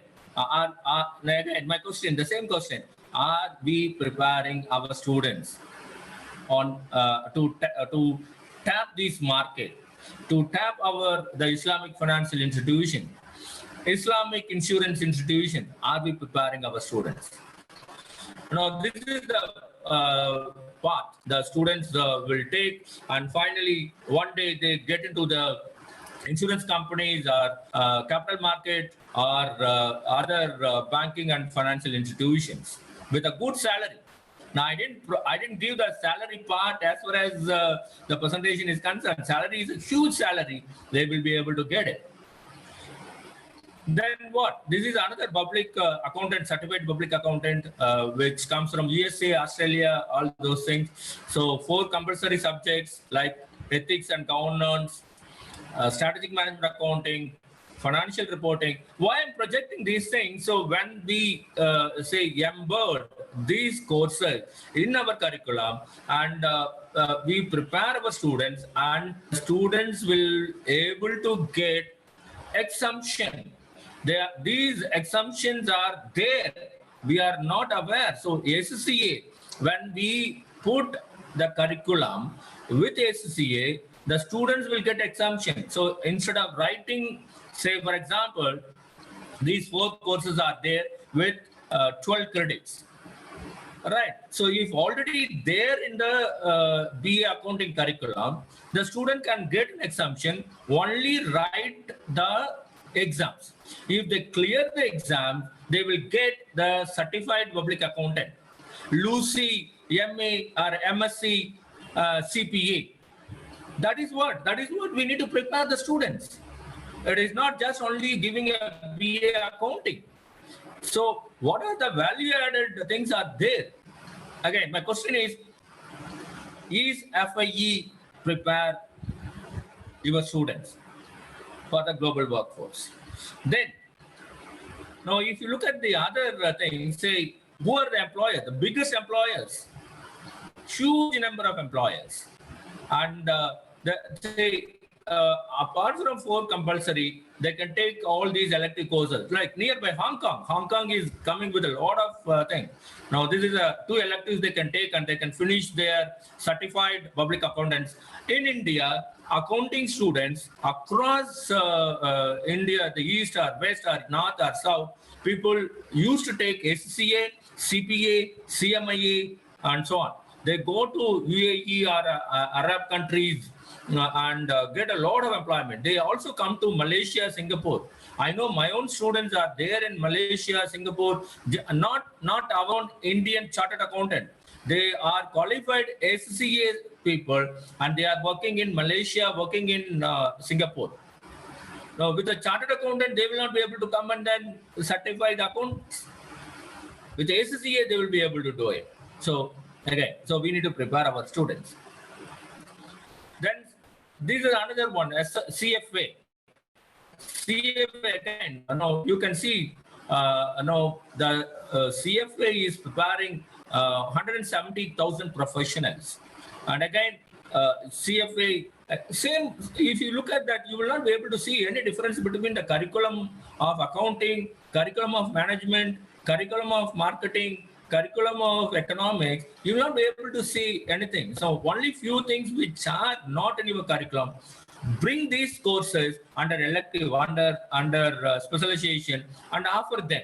If the students are interested, they will take and then get a better job.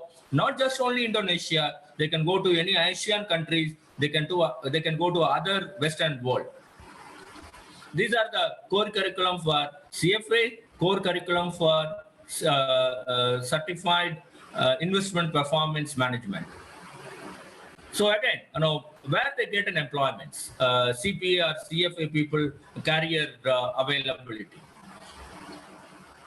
FinTech is another one. So when I was there, I must thank Dr. Susanto, Dean, Dia. Suddenly one day they asked me, Professor, can you take modern banking and FinTech related topic for our management students and accounting students?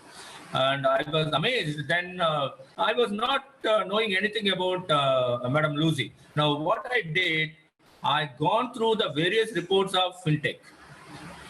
Amazing report of Indonesian FinTech companies. Not even like India. No, it is overtaken.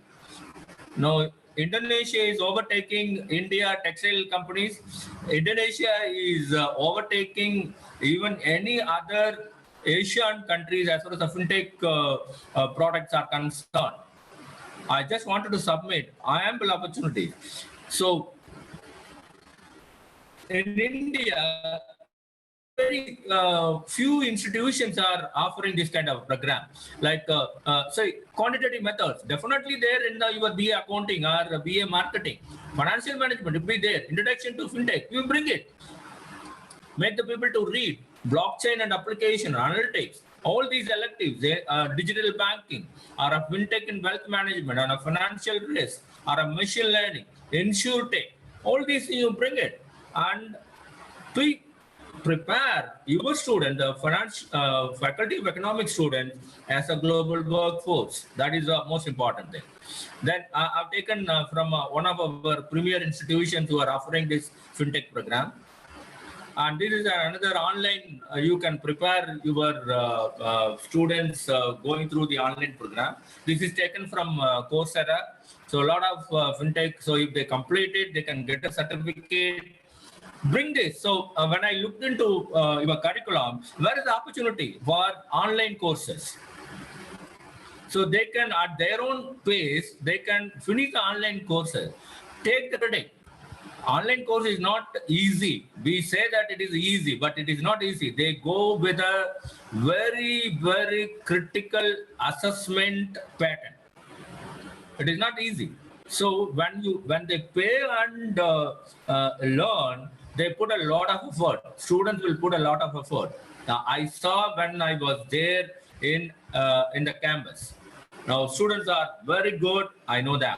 Both at a diploma, Vasa are main campus. So, FinTech Coursera, and even say FinTech MSc program, which is in Hong Kong Business School. So look at that. Very simple courses, very similar to the Faculty of Economics, Management and Accounting, Management or Accounting or Economics Education courses. We need to look at all those things. Okay, then what else we need to do? So we have a different other program. So our value-added programs, you need to bring it. Now, what are the other value-added program which is accepted by Eastern world or a Western world? These are the things. What? Other supplementary for accounting graduates, graduate certificate in marketing analytics, Chartered Institute of Marketing. You can. Now, this also can be given to the other undergraduate programs. So definitely you can prepare the workforce for global. So this is what my presentation. Thank you all.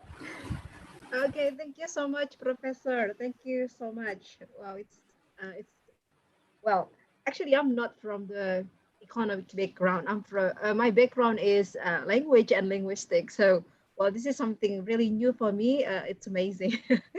Okay, all right. Before I forget, again, I'd like to pass the request from the participants. Would you please share the materials with us? Sure. Yeah, thank you so much, Professor. Thank you. Okay, Ibu, Bapak, everyone. This is the time that we have been waiting for, the question and answer sessions. Again, thank you so much for all speakers. Now, I think it's the time for you to ask question, to comment, or anything to all of the speakers. You can give some inputs perhaps to Ibu Dennis and also Ibu Adeng for the improvement of their curriculum, or you can ask question to the speakers from two Indian universities. Yeah.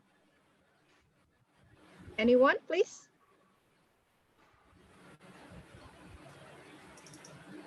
I believe that you have many things in mind, and this is the best time for you to share what can you think after you listen to the presentation from both speakers.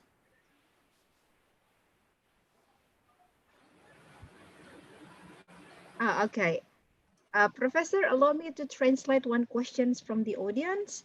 That's one question for both of you. How is the implementation of internship in your country? Sorry?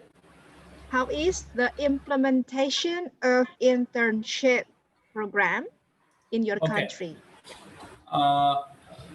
Internship, implementation of internship in our in system. Yeah. No, actually, when we take, that's what Professor Karthikeyan also was telling about the new economic policy 2020.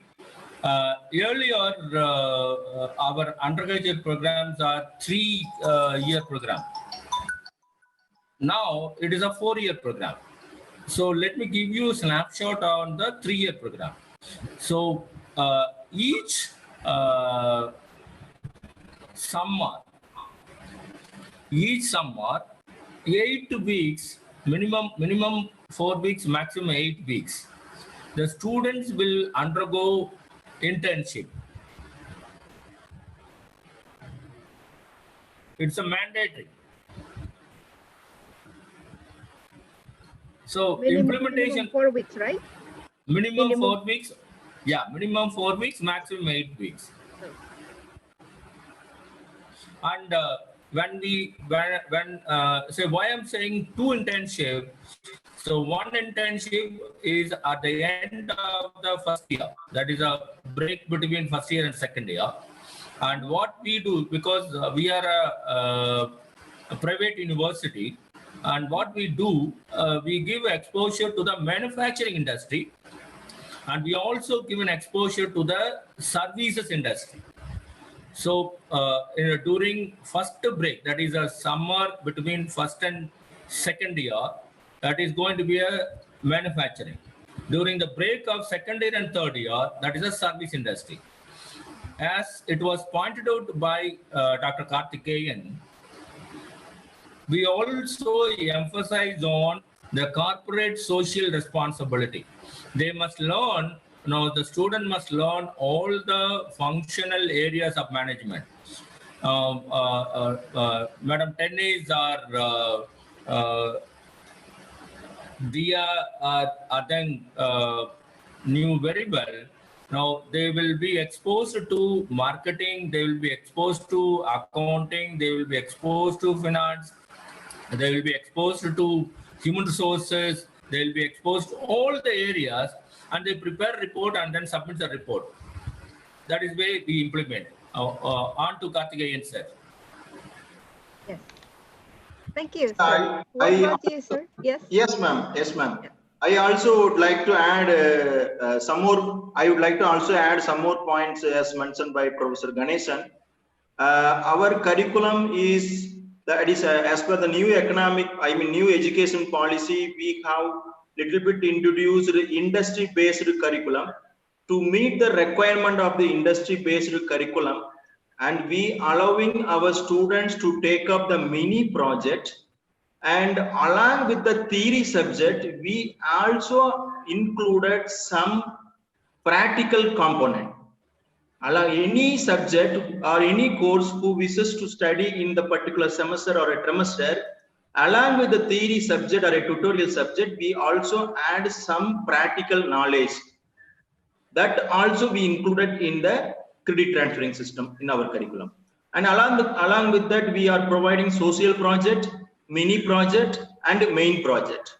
Social project is mainly for institutional social responsibility, CSR activity based project, and mini project is like a internship training. As you have asked about the question, they can go to the company, they will stay there for maximum of four weeks or a 1 month period, and they can learn about what is going on in the company, each and every thing happening in the company, from starting from the all functional areas of the management, and they want to submit the report to the university. And later on in the final year or final semester, a student want to undertake the main project related to his domain, maybe related to research or maybe all type of functional areas. They can have two options. Either you can visit, the student can visit the company and can do the project, or they can do the project as a own, like we are all writing the paper, no? Maybe a study on financial performance, a study on working capital management, study on marketing behavior, personality development, or job satisfaction, performance appraisal, any related study they can do it. Okay. And did the student choose the place for internship themselves or addressed by the university? No, there are two things, Madam Lucy. Yes. One is internship. What I understood from your question, there are two type of internship. One internship which is not a kind of a project. It is just experience, and say they observe what is happening in an industry and prepare a report on different functional areas of management, and they submit it. Say for instance, they identify certain areas of concern of a particular industry, and they bring the innovative process improvement based on their theoretical learning. That is only one part of the internship. The second internship is a project. Now, we should not mix these two. The project is, they go with a kind of a research problem, either from the advisor, the faculty advisor, or they will go and collect the problem from the company. Okay, And thank you. that they do the project. So coming to your question, it is both the way. The student will go and then they themselves will get into the internship to a company, or if your institute is having, if a Faculty of Economics is having a career counseling center. In our case, we call it as a placement and training center. Okay. So the placement and training center helps the students to get the company for their internships. This is how the industry and the institute are working closely for the betterment of both. Okay, that's great. Yeah. So yeah, would you like to add something, Professor Kartikaya? Yes, please. Yes, thank you.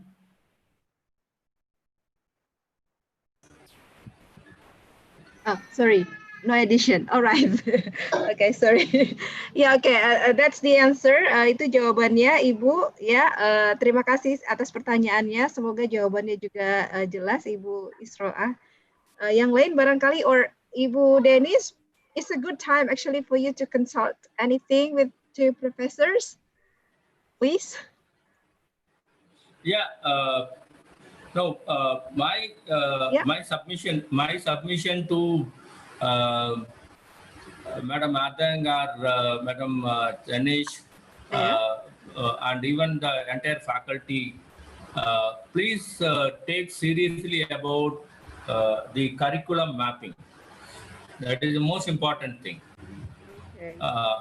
Curriculum mapping with your program goals and the vision mission statements. Okay. And I'm sure that a lot of other value-added programs. Professor Karthikeyan was giving a lot of input on the different courses. Some of the courses you can bring as a value-added courses. So that has to be there. Yeah, okay. Thank you for the suggestion, Ibu Denis. So, yeah. Maybe I will ask some question to about our distinguished professor. Okay, what we call the newest curriculum here adopted in Indonesia is Kurikulum Merdeka Belajar, will be implemented in the 2020. It allows the students to get another knowledge from our basic knowledge. Addition knowledge, yeah.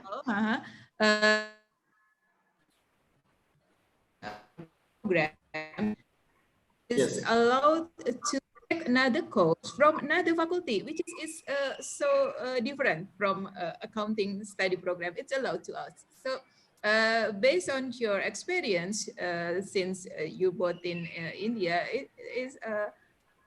are your students allowed to do the same thing with that? And how the effective is such kind of the program to support the passion of the students to build their own skill? Okay, thank you very much. Thank you. Okay, yes, yeah. Okay, Professor Kartikayan, would you please take the first opportunity to respond to the question? Yes, please. Yes, ma'am. As Madam Dennis has asked about the different curriculum can be included in the syllabus. I can find it out to you, the university authority, to include more on industry-based curriculum subjects. That is especially needed for the economics, management and accounting students. Allow the students to the industry to know about various management aspects related to subject. Suppose you are offering a cost management or cost accounting. I see. Allow them, the students, to visit any of the manufacturing company and to study about what cost management or cost accounting techniques they are following. So industry linked courses have more weightage, though the students will learn more practical than the theory. That is the requirement. If the students are going after the graduate, they are going and working any company, and at the time they feel that. So that's what we all teaching and the teaching can be along with the practical. It is a requirement for today. This is one important point I would like to add to my presentation. It's not only for the subject related to economics or accounting or management. It is relevant to all, any domain, even it is arts or a science or engineering. All the domains, we need some practical experiences. Yes, okay. So practical experience is the key, but you still see that learning other disciplines other than accounting is something good for them, right? Yes. Okay, thank you. Now, what about you, Professor Ganesan? What's your response to the questions, please? Madam Dennis, your question is very pertinent, and the difficult part when it is coming for the implementation. Because see, the two different faculty will join together and facilitate the student to get more courses, right? So what I understood, say you are offering accounting program. If suppose say a Faculty of Computer Science courses, if your student wanted to take, the question is what are the difficulties? And now, am I right? Now, for the example, in our curriculum, it is allowed that the students in accounting study program, if they are interested in art, so we allow them to take a course in on other art faculty. Like yeah. That's what. Say your student can go and take a course in other faculty. Yeah. Other students can come to your faculty to take the courses. Yes. So so this is we have been experiencing for the last 15-20 years. Our curriculum is called as a fully flexible credit. So FFCS, fully flexible credit system. So there, what we do, we allow, say, for instance, out of you in your presentation, the total credit is 146 credit, right? So out of 146 credit, maybe 12 credit a student can go to Faculty of Computer Science and study. Am I right? Yes. Okay. Am I right? Yeah. Yes. So the thing is now very, very vibrant the examination section is required. Otherwise, it's very, very difficult to implement this kind of inter-faculty courses and catering the students' requirement. I will put this very simple example. Say your student, 10 students who are interested in learning data science. And you are not offering data science, whereas the computer science faculty can offer a data science. And when the student 10 student of accounting wanted to do a data science in Faculty of Computer Science, they should accept your student, and when it coming for the assessment need to be, so who conduct the assessment? Is it a Faculty of Economics or Faculty of Computer Science? And how the credit will be transferred? All right. So a very thorough examination system is very important so that you will not be facing any kind of issues. We have been doing for the last several years, and we don't have an issue as far as the implementing this kind of cross learning. The BA accounting students go to Faculty of Computer Science, learning about say data science or machine learning or artificial intelligence. Absolutely no issue. Say for example, Madam Lucy is coming from languages. So her faculty is offering French, or her faculty is offering say Malay. So the Faculty of Economics student can go and register a course in Faculty of Languages. Absolutely no problem. But two faculty need to sit together, and if an effective, efficient examination section is there, you can solve this kind of problem, because you need to integrate the credits. That is most important. I hope I answered your question. Yeah, terjawab Ibu Thank you very Denis. much. Okay, so it's very interesting. Okay, all right. Yeah, okay. Thank you so much, For professors. Yeah, Professor Hadian and yeah. also Professor Ganesan. Okay. Thank you. Another question, please. Kalau tidak ada, mungkin kita akhiri, Bu Denis dan Ibu Bapak sekalian. Bagaimana? Oh, setuju. Katanya tidak mendengar saya, Ibu Adeng.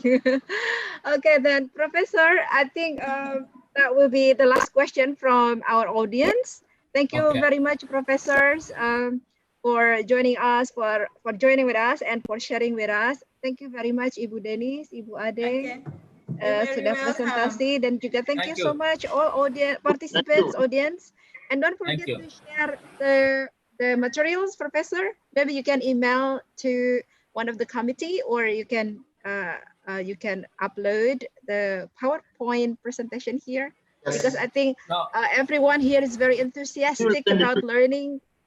Yes, we will send it to you, ma'am. Great, great. We will send it to Buddhi Tersa.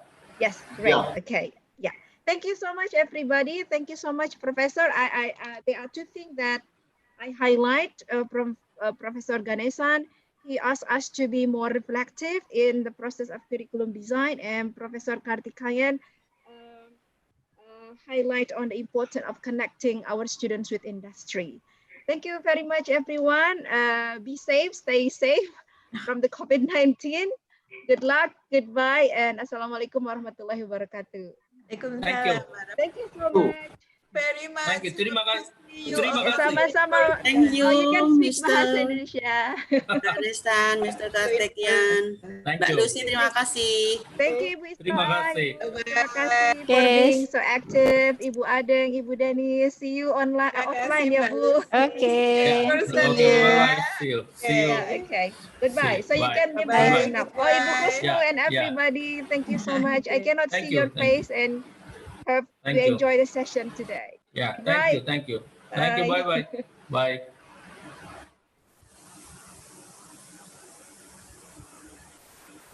Thank you, Mr. Ganesan and Kartika. Thank you. Thank you.